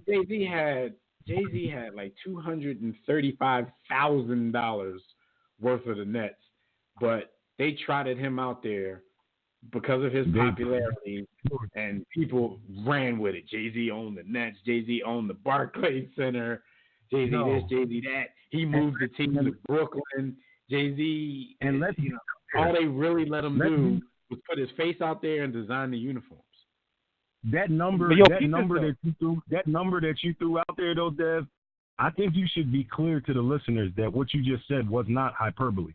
He owned like $200,000 to $500,000. Yo, of the I don't knock him for that because if they ask you for $235K right now for a piece of the Nets, I get it. Like I don't knock him for that. I knock him for the promise. You went out there to Jay-Z, at that time. You went out there. Jay-Z was at that time a $400 million dude. Like I got more money. You went out there to the people. Of a voice. No, I got that, but my thing is, to me, that wasn't the travesty in it. It's like you went out there to the people in your community and made them promises that you couldn't deliver on. But in retrospect, when you look at how this whole thing played out, now you see why the powers that be got him and Dame separated. Because I got y'all some nice numeric caps. If him and Dame was still running around, I don't think that he'd be at the same level he is financially. But I also don't think Dame would have been loose cannon. He has liability sometimes. Yeah, he is. No, he is. But at the same time, though, he wouldn't allow some of these moves that people are questioning to be made. Oh yeah, because Dame is all about like loyalty and all that kind of stuff. Exactly, and that's my thing. And his son had his own cookies. I'm sorry, go ahead. Sorry. He means well. But getting back to Mr. Big Chest, man. First of all, the boy dyed his mustache blonde and shaved his beard and nicknamed himself Mr. Big Chest. So all of those things, how you joke is how you look at the world. Like, yo, he is a absolute complete noodle and out of control. And I believe at his age, we could be close to seeing a production fall off, and that's going to be really interesting what happens in the next two seasons with his production. I'm not wishing it on him, but I damn sure know the Raiders have buyer's remorse. They didn't expect all this, man. Yeah. I mean, I'm pretty sure they're still looking forward to him getting on the field before they really start. Wide receivers he might go don't out even there. do enough. Right. Wide receivers don't do enough to put up with this. Let's just keep it a beam. Like, you can win this league without a wide receiver with his level of talent. Like, you don't bring enough to the overall aspect of the game for you to like be this much of a headache. Sure. Most of the top 10 wide receivers of all time don't even have championships. So it's not like they're carrying. They don't bring that much. Very true. Yo, I would argue that point, Jimmy, at one point for this dude that dyed his mustache yellow and calls himself Mr. Big Chest. I would argue, well, he returns punts and he returns kicks, but he ain't did that in about 4 or 5 seasons. So what else does he do but do all this and catch the ball 7 or 8 times again? Well, speaking of receivers, man, shout out to Josh Gordon, who is getting yet another chance. He's been reinstated into the NFL on a conditional basis. So basically, effective Sunday, he can rejoin the Patriots to attend meetings and engage in conditioning work and individual workouts. He's subject to certain clinical care and other arrangements. He won't be permitted to participate in other team activities, including practice, until a little while later. And he definitely can't play in their game on August 22nd. So basically, he's in on a conditional basis. He has to, show progress to be able to go to the next step. But are y'all surprised that he's getting yet another chance, or is it not surprising because he's a member of the Patriots? It's not surprising based on his level of talent and what he projected to be talent-wise if he would have stayed clean. But who's that cornerback boy that used to play for the Bengals that I hated? Pac-Man. Yo, who gets more chances and whose situation is worse, Pac-Man or Josh Gordon? That's a good versus. It's actually hard to say because, Pac-Man, a lot of his trouble was with the law. You know what I'm saying? Mm-hmm. And, and society as a whole, that's worse than, I guess, you having an issue yourself that's tearing yourself down like drugs. But the drug thing is, against league policy, so he gets suspended every time. So it looks bad because it's like, okay, they keep suspending the dude where he can't play for a while. He gets banned for a few games. He gets banned for a season, and he keeps coming back. Pac-Man, a lot of the stuff that he did could be fought in court, and then if you get a favorable decision in court, the NFL usually goes a little easier on you. So I don't know. It seems the same, but I think they're like totally different situations. But Josh keeps breaking NFL rules, and he keeps getting back. Have either of y'all brothers had occasion to actually see Josh Gordon speak in an interview? Have you seen him, Jim? Have you seen him rap? Yeah, weed makes him not recently. I know you have. Jimmy, have you seen him talk? Not recently. But ever. Oh yeah. Yo, I can't bang with Bull, and I hope I can't bang because he actually reminds me of myself when I used to get in trouble in elementary school and called into the principal's office. And because I could speak English a lot better. And they tell your mom how bright you are, but you're so disruptive. Josh will get into the. I am so apologetic for the opportunities that have been afforded to me, and I realize that And I want the fans to know, I want ownership to know, I want my coaches to know that I appreciate the heartfelt empathy and compassion that they've demonstrated towards me, and that come on, fans.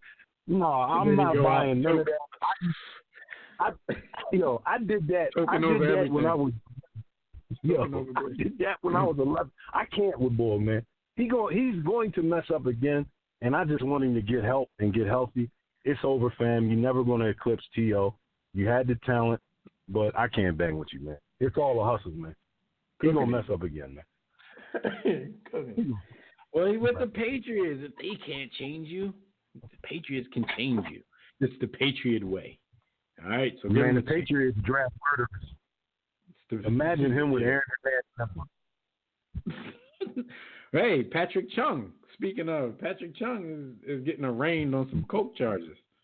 So, yeah, Patriot way is a little – I mean, but that's the NFL. That's why I told you the whole Pac-Man thing was different. The NFL really doesn't care if you're a damn criminal. You know what I'm saying? They're going to cover it up until they can't anymore. I mean, look at, Ray Rice punching his chick. Like, they knew about it. They knew the extent of it because Ray Rice was honest with him. But until the video came out, they had already covered it up. But then when the video came out, then they want to, have a moral compass all of a sudden. So the NFL don't care. Yo, go out there and shoot people. Aaron Hernandez, just don't get caught. Like, what's wrong with you? Like, real talk, that's how they are. These dudes are talented. They make our league better. So if you out there doing dirt, just don't get caught. Patrick Chung, make the stash house somebody else. What you're saying is that they knew and understood that Aaron Hernandez was in the Crips, was an 8-tray gangster Crip. Dude, do you hear everybody coming out after the fact talking about, dude was this and he was this and I knew he was this? Oh, but y'all know now. Like, FOH, man. Wow. You don't care, man. You don't care as long as you're producing and you hadn't got caught yet. Come on. Yo, Aaron Hernandez had a shrine to Tukey and Raymond Washington. Half of these new incidences with the, men putting their hands on women, if there's not a video attached, the NFL would have swept all of them under the rug. All right. We're going to skip Baker Mayfield talking trash because Baker Mayfield talking trash is really not news. Let's go to our quote of the week, though. Our quote of the week is 2 words. Zeke who? And those words were uttered by Dallas Cowboys team owner, Jared Jones. And he said this to a group of reporters after Zeke's backup running back, who was that, who had a pretty good game? Tony Pollard. Yeah, Tony Pollard had a pretty good preseason performance. He's a rookie. So when he was asked about it, he joked Zeke who. But Zeke nor his agent took it as a joke and felt very disrespected in the whole thing. So dude who actually was rumored to have flown back to Dallas went back to Cabo. He went back to Cabo after this whole thing.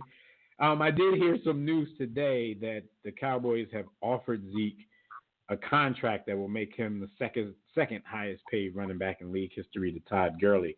So we don't know where that is. But do y'all think the quip was a little disrespectful from Jerry, or do y'all think Zeke and his lawyer was in their feelings a little too much? I mean, his agent. Both. A little bit of both. I think it. Do you love me? Because Jerry knew what he was doing when he did it.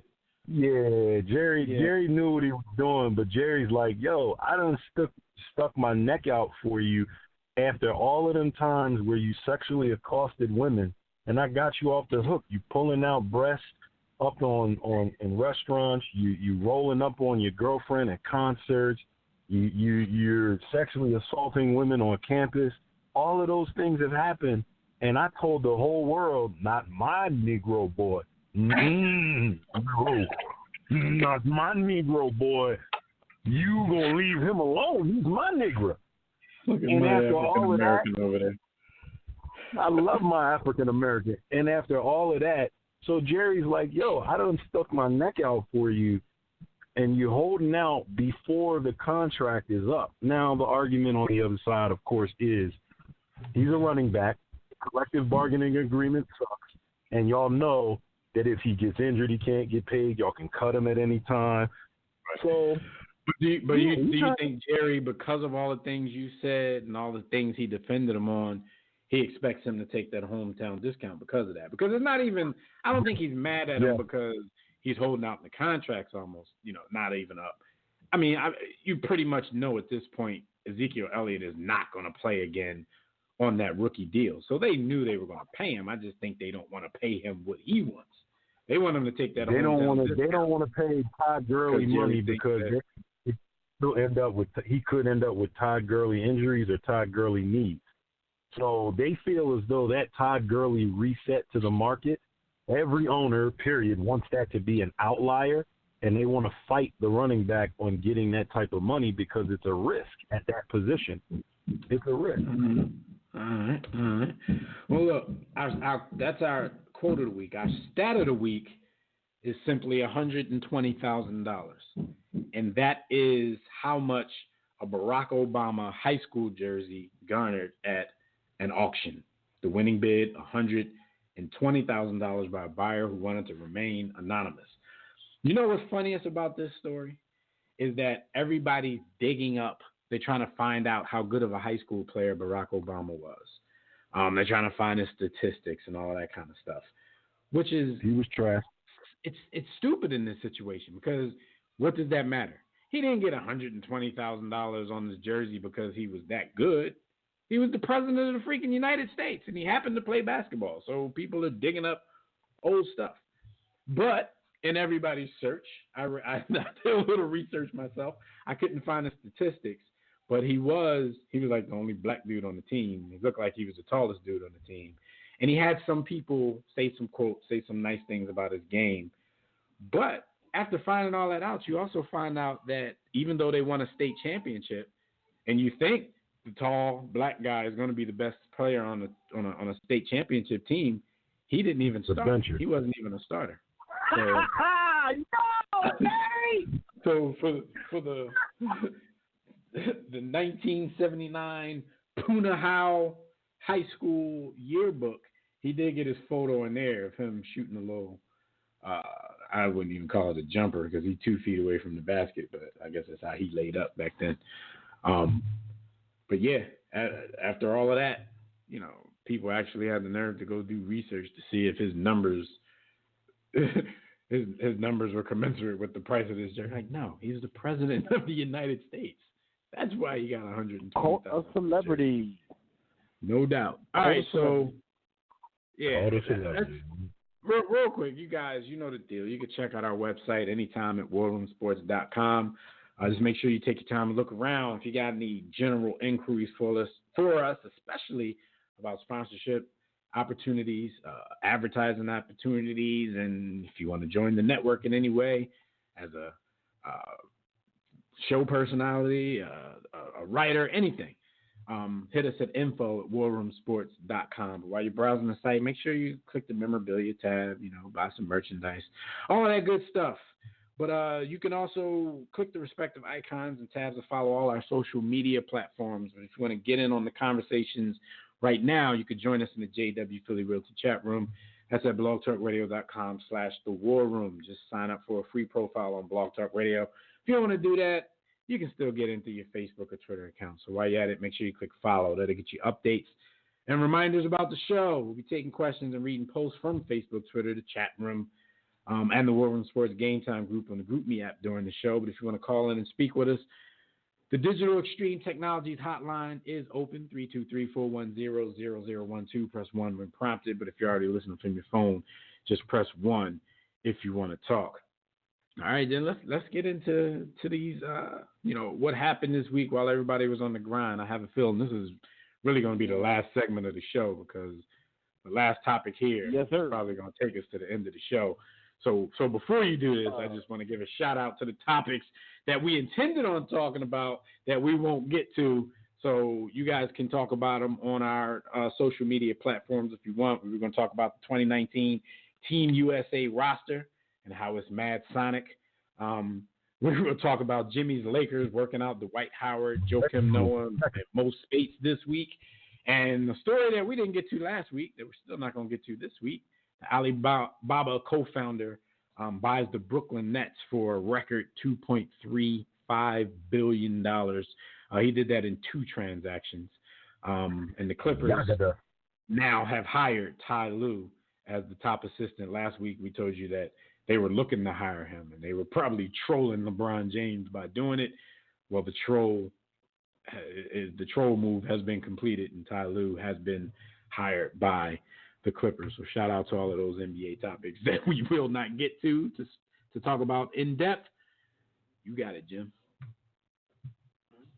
Yes, sir. And while you were on the grind, it's brought to you by Sports the Book. It's the greatest sports book you've ever read.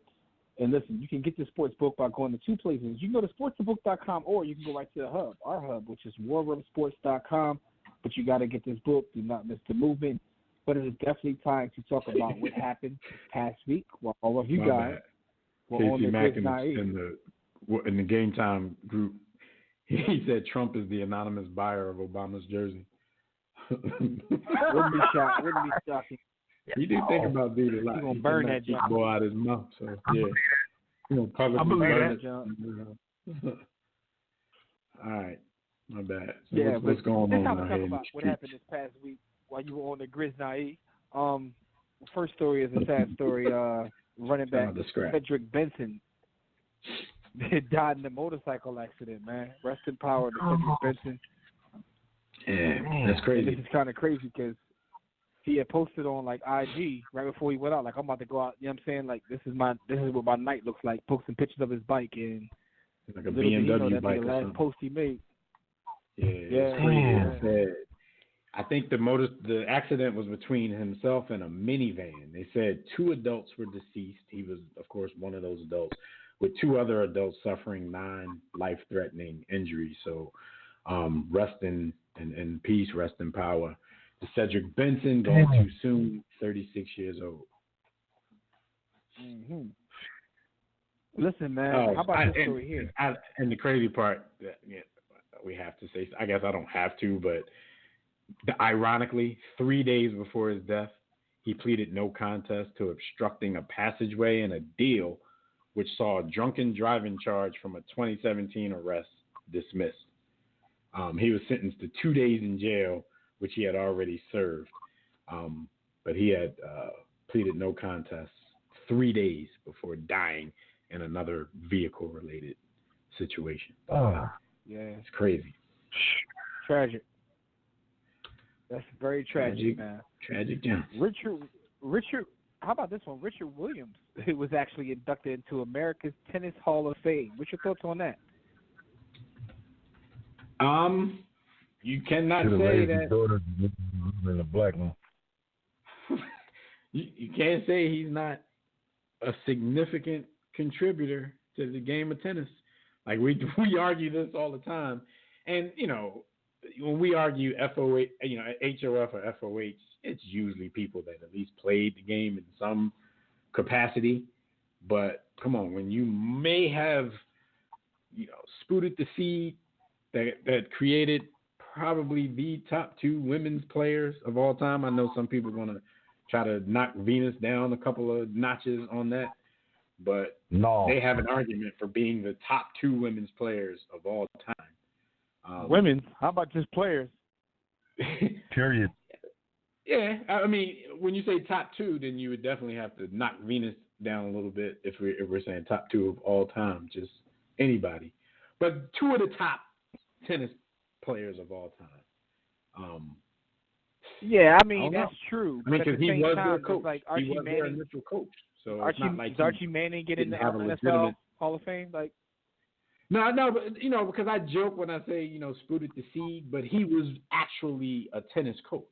Training. You know what I'm saying? Yeah, he didn't just coach these girls, and then the ones that were his spawns actually became what they became. So he has more of a case. Like if somebody ever tried to put, like say if Archie Manning never played football and they tried to put him in because of his sons, I think Richard Williams would have a way better case for making it. I think Archie getting knocked because of Eli's the latter part of Eli's career though.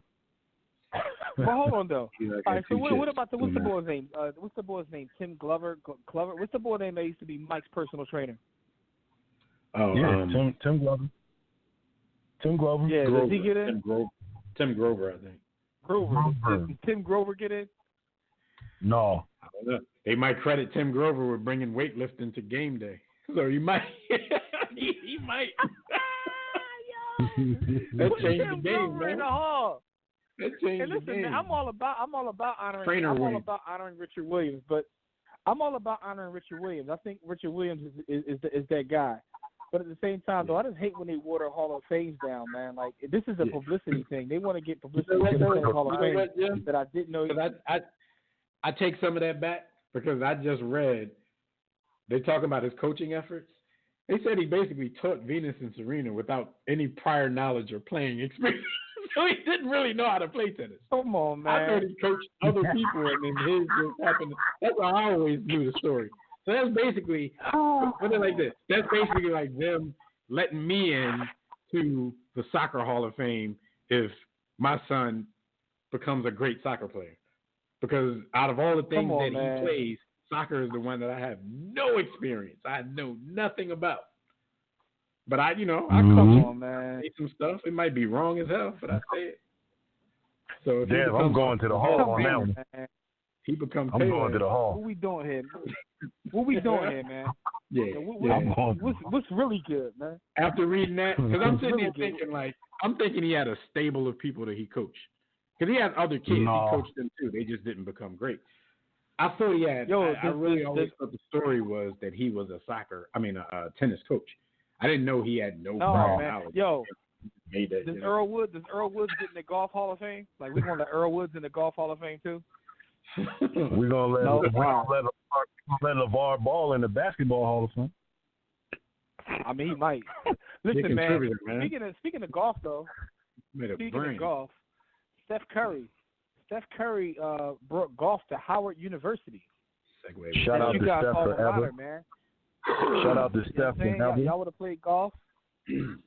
Nah. No. It's funny though, and shout out to Steph. You know what I mean? Shout out to HU. Everybody's excited about this, but I'm watching all of the alumni social media spots. How everybody's so prideful about this, and I'm like I don't want to be the Grinch bull, but I'm like, so okay,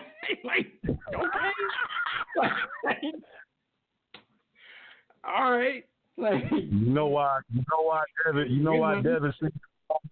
Because we still have a Division I program with a gymnasium and facilities that's smaller than our high school. I'm not about to say, Steph. I mean, I know you love golf, but while you were there, did you go take a look at the gym? Help the people out that play your sport. Come on. Listen, and man, you notice we're calling it a gym. They're a Division I program that plays in a gym. Can we get an arena? Come on. Yo, but no, I can't tell people how to spend their money. Shout out to Steph, shout out to Howard. I'm just not that excited about a golf team. No, what I'm gonna say is this though, Howard facilities probably better than ours. You need to buy a dorm. No, I doubt it. But listen, all HBCUs is poor these days. But listen though, my thing is, Howard literally has someone right now running to be the president of the United States, and this what y'all getting hype over? Well, they were excited about her, and then everybody started cooking her, and then everybody jumped on board. So they turned. It was like, come on, Steph, look out for now. What I will give praise to in this situation, and we're gonna get rid of this real quick because we got some chicken to talk about. This was all brought about by a student, a junior by the name of Otis Ferguson IV. Now, Steph was there. I don't know what he was there to do. I think they were attending a screening of Emmanuel, which is a documentary produced by Steph's company, SC30, which is based on the 2015 Charleston, South Carolina Emmanuel AME church massacre. We all know about that, right? Mm-hmm. So after the program, I don't know how he had access. Maybe he was one of those students that had something to do with putting it together, but he waited till after, and at the meet and greet, he invited Steph to a round of golf because he heard that Steph was an avid golf player. So Steph trying to play professional, literally. Yeah, so Steph accepted. They played golf together, and they had a meaningful conversation about what that the university was lacking in this department. And Steph ended up pledging, what was it? I don't know if there was an exact number, but it's like millions of dollars over the next 6 or 7 years to get this golf program off the ground. So shout out to the young boy Otis. Well, that actually one thing makes the about story better. Some of these like, college kids, man, they get things done, man. I was there. I'm about to say that changes done. the whole story. Like, that is the story to me. Like a lot of other people are just like, oh, Howard, Steph, golf. Yeah, that's fire though. Salute to that young boy for closing the deal. Like, I'm gonna close this deal on the golf course. Like, salute to that young boy. Like, put a weed lab at the school, marijuana lab. Yo, man. And now, listen, man. We got a story. We finally got to talk about this story, man. It's sweeping the nation. It's going all over, man. And that's the chicken sandwich wars, man. The sandwich wars. Jim, before anybody who's not living under a rock, you guys know about the chicken sandwich wars of Popeyes, Chick-fil-A, Wendy's. Everybody's in the mix, except for B. Austin's favorite, which is like Zach Morris's restaurant, whatever that's called. Zach was trash. Zach Morris, whatever.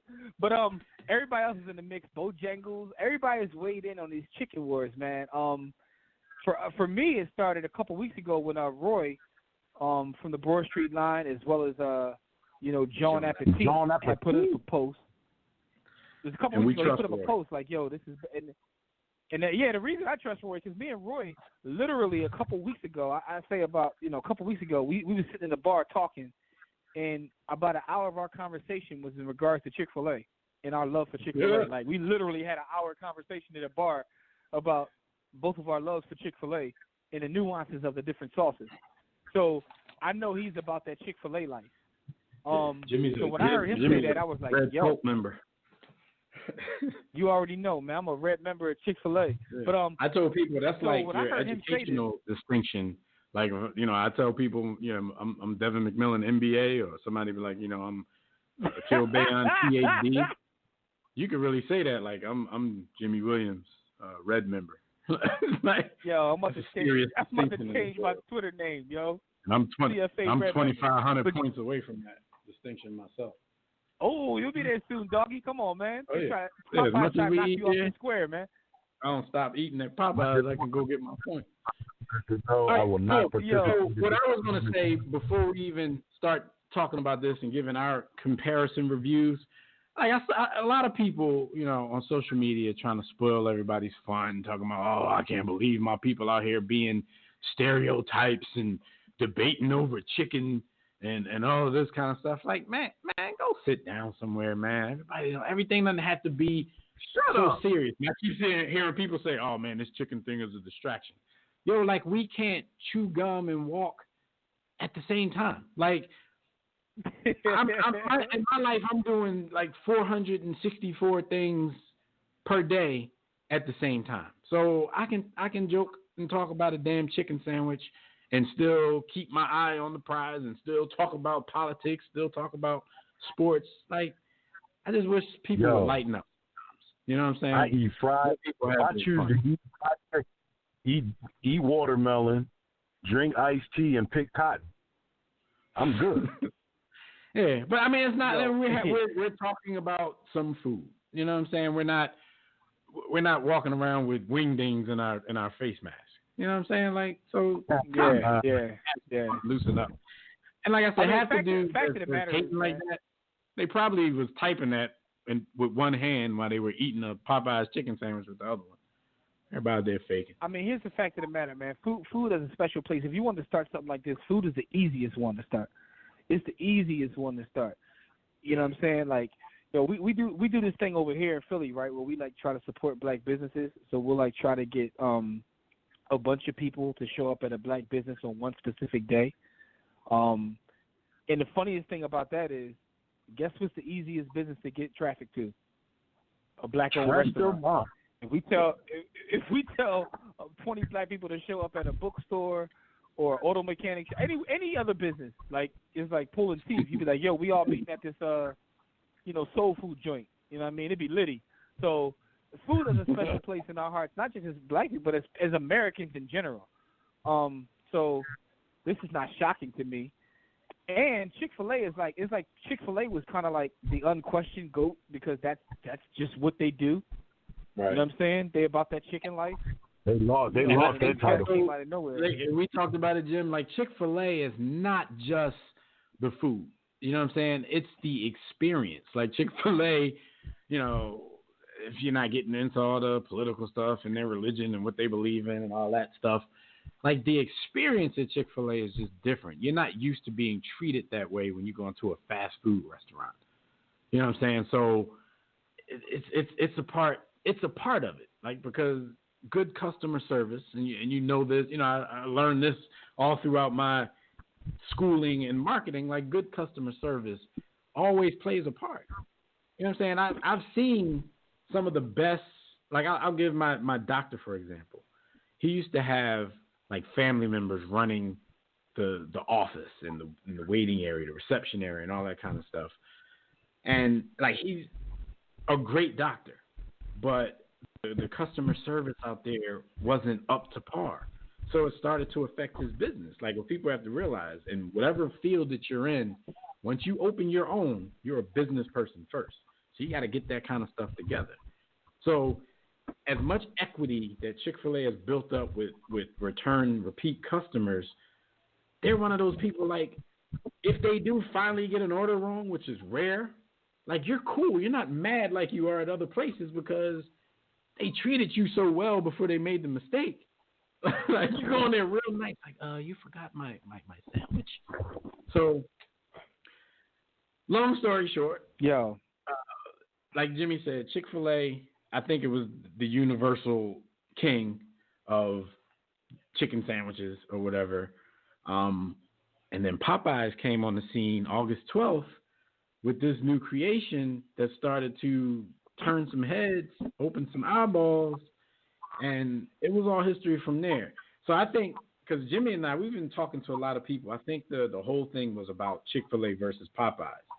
But on social media, when they started beefing a little bit, because, you know, Popeye had their advertisement up, and then Chick-fil-A came with a little sub shot at them saying bun plus chicken plus pickles equals all the love for the original. So Popeye subtweeted them and said, y'all good? Basically like, you know, y'all feeling Then y'all good? And I think the argument was about those two because this new player had arrived and it was damn good. We're going to tell you how we feel about it in a minute. But Wendy's jumped in. And we know Wendy's, Jimmy said this earlier in the show, Wendy's the queen of shade on social media. So smarter mouth.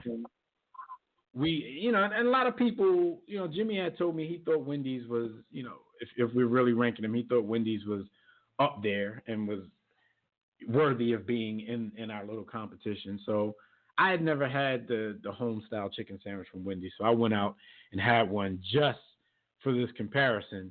So let's talk about it, fellas.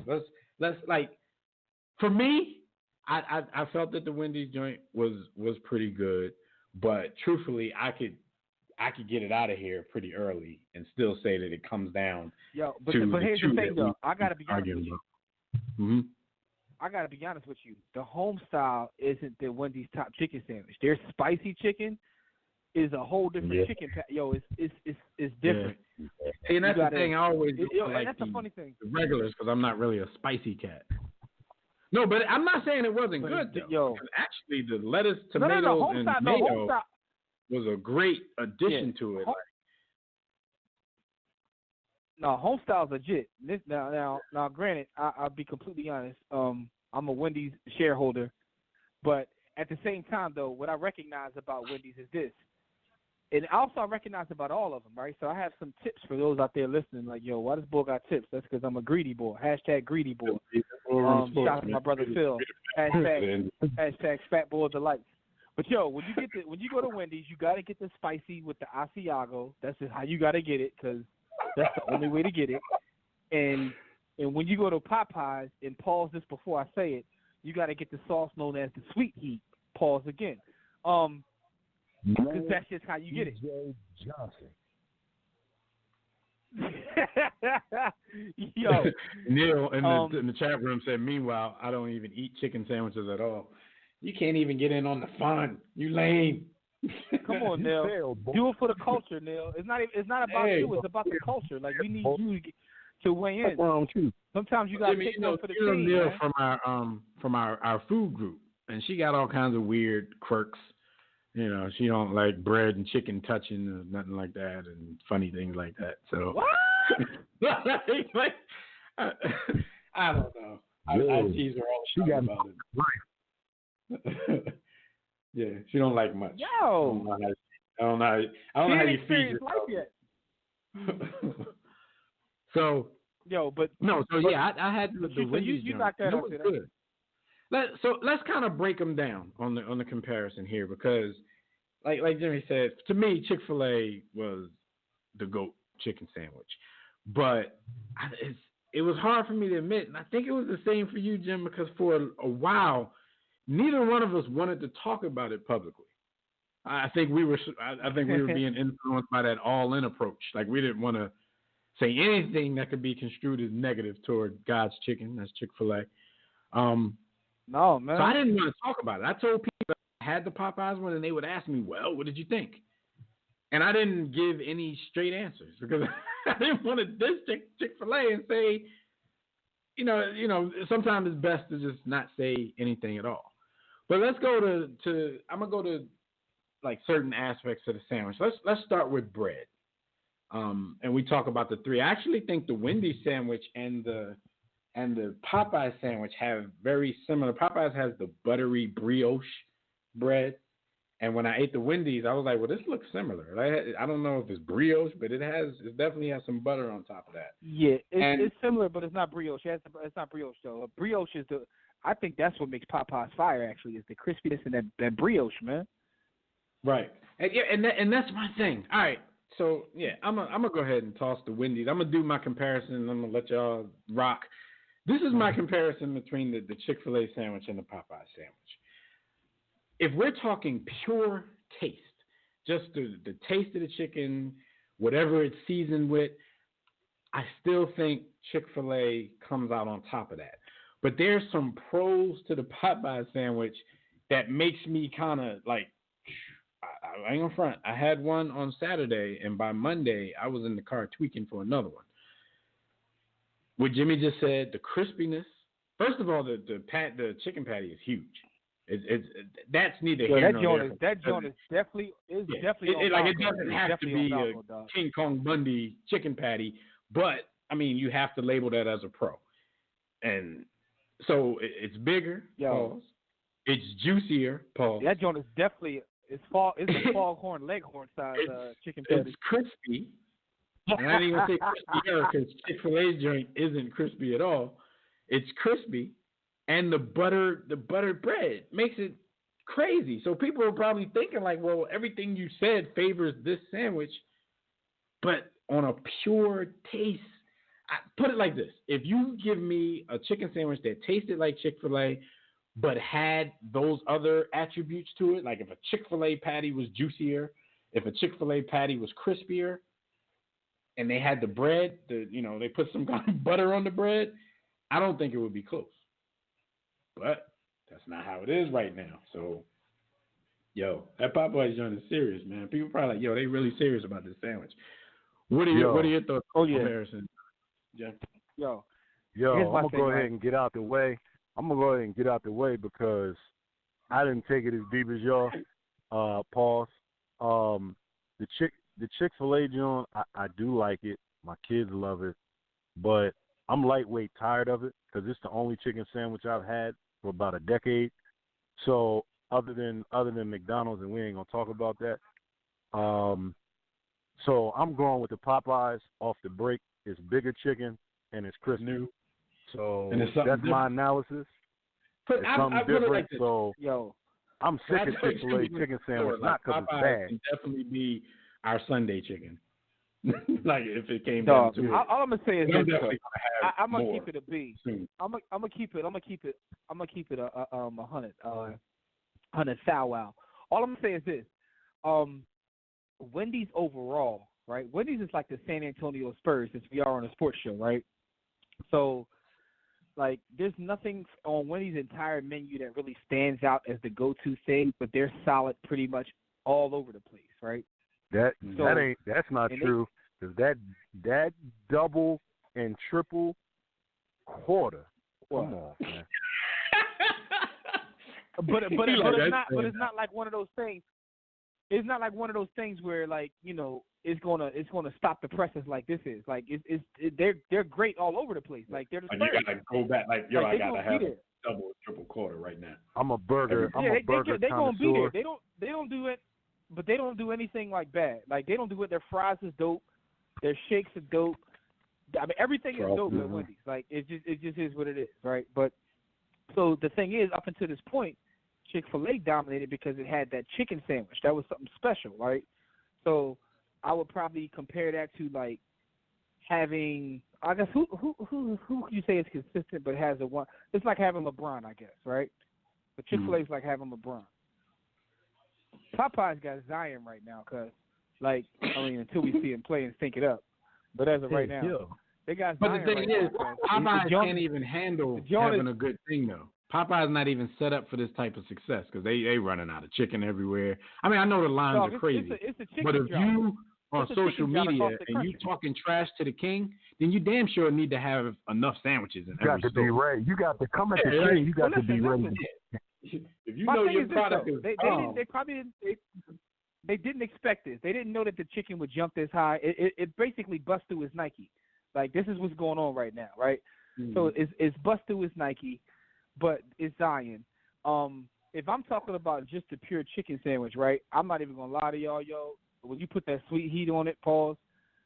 I'm probably gonna take Popeyes, but I'm never gonna put Popeyes in front of Chick-fil-A because first of all, I've never been. Not as a restaurant or a crew. Yo, I've never been to a clean Popeyes in my life, and that's in multiple cities. That's all over the place. Like ever. There's never been a clean Popeyes. The Johnson Philly. First of all, the Johnson Philly, like if you go to Popeyes on Lehigh, they're gonna be like, yo, you want a chicken sandwich or some heroin? Like they gonna offer you either or. You probably can both of them out of the joint. Or you want one of these roaches? Yo. So it's like, the environment at Popeyes is just like it's a completely different thing. Chick-fil-A is like a second home. Like, and he said Beyonce straight doing a chicken commercial when he listens to it. Popeyes is gonna have to divvy up a check. Oh, no doubt. Like we're open to a check from either one of these establishments, and we will change our tune for whoever divvies up that check. Keep it a bean. I've never been to a Popeyes that smelled decent. Like Popeyes don't smell good. Even Popeyes smell like all of them smell like grease. They smell like chicken grease. So they're definitely gonna have to step it up and do things commensurate with their new success. They weren't ready for social media type of success. When you go viral on social media, you gotta pony up. You gotta get ready. But the crazy part is that's going to work to their advantage too. That's also by the dozens right now. That's working to their advantage though. Being sold out everywhere. Like there was a thing on Twitter. It was trending earlier. Like Popeye sold out or something like that. There was some hashtag trending, and it was people all across the country like posting pictures of the signs in front of their Popeyes. Like that's going to work to their advantage actually. Oh yeah, if they get you know what I'm saying? Stocked up. It's going to work to the public's advantage because people are already on eBay trying to sell chicken sandwiches for like $300. We got to get up out of here, though, man. Yo. Oh, damn. I ain't realized that, man. Chicken. Yo. Y'all going to try all three and tell us what y'all think. I don't mean no disrespect to the God because I am a Red member, man. Do not take away my Red membership. I love the way y'all treat me, man. But with all that being said, thank you, brothers and sisters, for joining us for another briefing in the War Room. Shout out to everybody in the chat room, Facebook, Twitter, the group me app. Any way you got through to us, we appreciate all the calls who called in and got through. Well, I don't know if that was only Fred at this point. Our show is really running crazy. But anyway, tune in next week, live right here on demand as we catch up on everything happening around the world of sports. So until then, enjoy your weekend. Enjoy the start of next week. We'll see you right back here next time. Be sure to catch our conversations on Facebook, Twitter, and you can catch everything we do at the Hub, which is warroomsports.com. All of our content is there, warroomsports.com. Pick up my book, Sports the Book. You can do that at sportsthebook.com or back at the Hub of warroomsports.com. But until next time, everybody, don't accept mediocrity. Be steadfast in the war against ignorance, and we'll see you chumps on top. Eat more chicken. 6 to 8. Yeah. War Room Sports. Y'all ready? Let's go. Stay in tune to Jimmy. Know the blueprint. Yo. Every Thursday, 6 to 8, they do this. Shout out to Dev, PJ, B. Austin, Doc Bay on replay. WarRoomSports.com. Get that mobile app. If not, dial 323-140012. They be going and you sensitive, then oh well. Yeah. Physical podcast, let's talk sports. Showtime like magic in the block push. Listen live, push one to join in. Rip your team or listen for your enjoyment. Hip hop scholars, pit stop and knowledge. Should be in sports credits, I ain't talking college. 5 guys, no beef though. Corporate secret, but the streets know.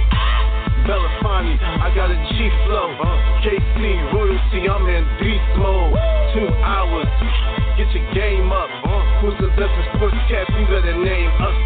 War Room Sports. Yeah, you know, Jimmy, Dev, PJ, Shot Bay, B. Austin. I'm shot. Up and coming on the beat.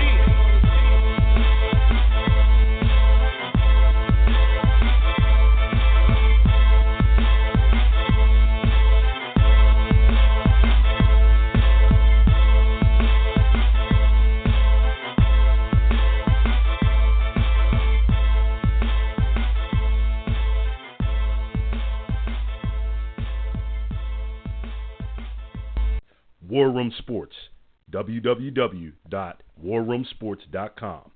What? Ain't no more to it.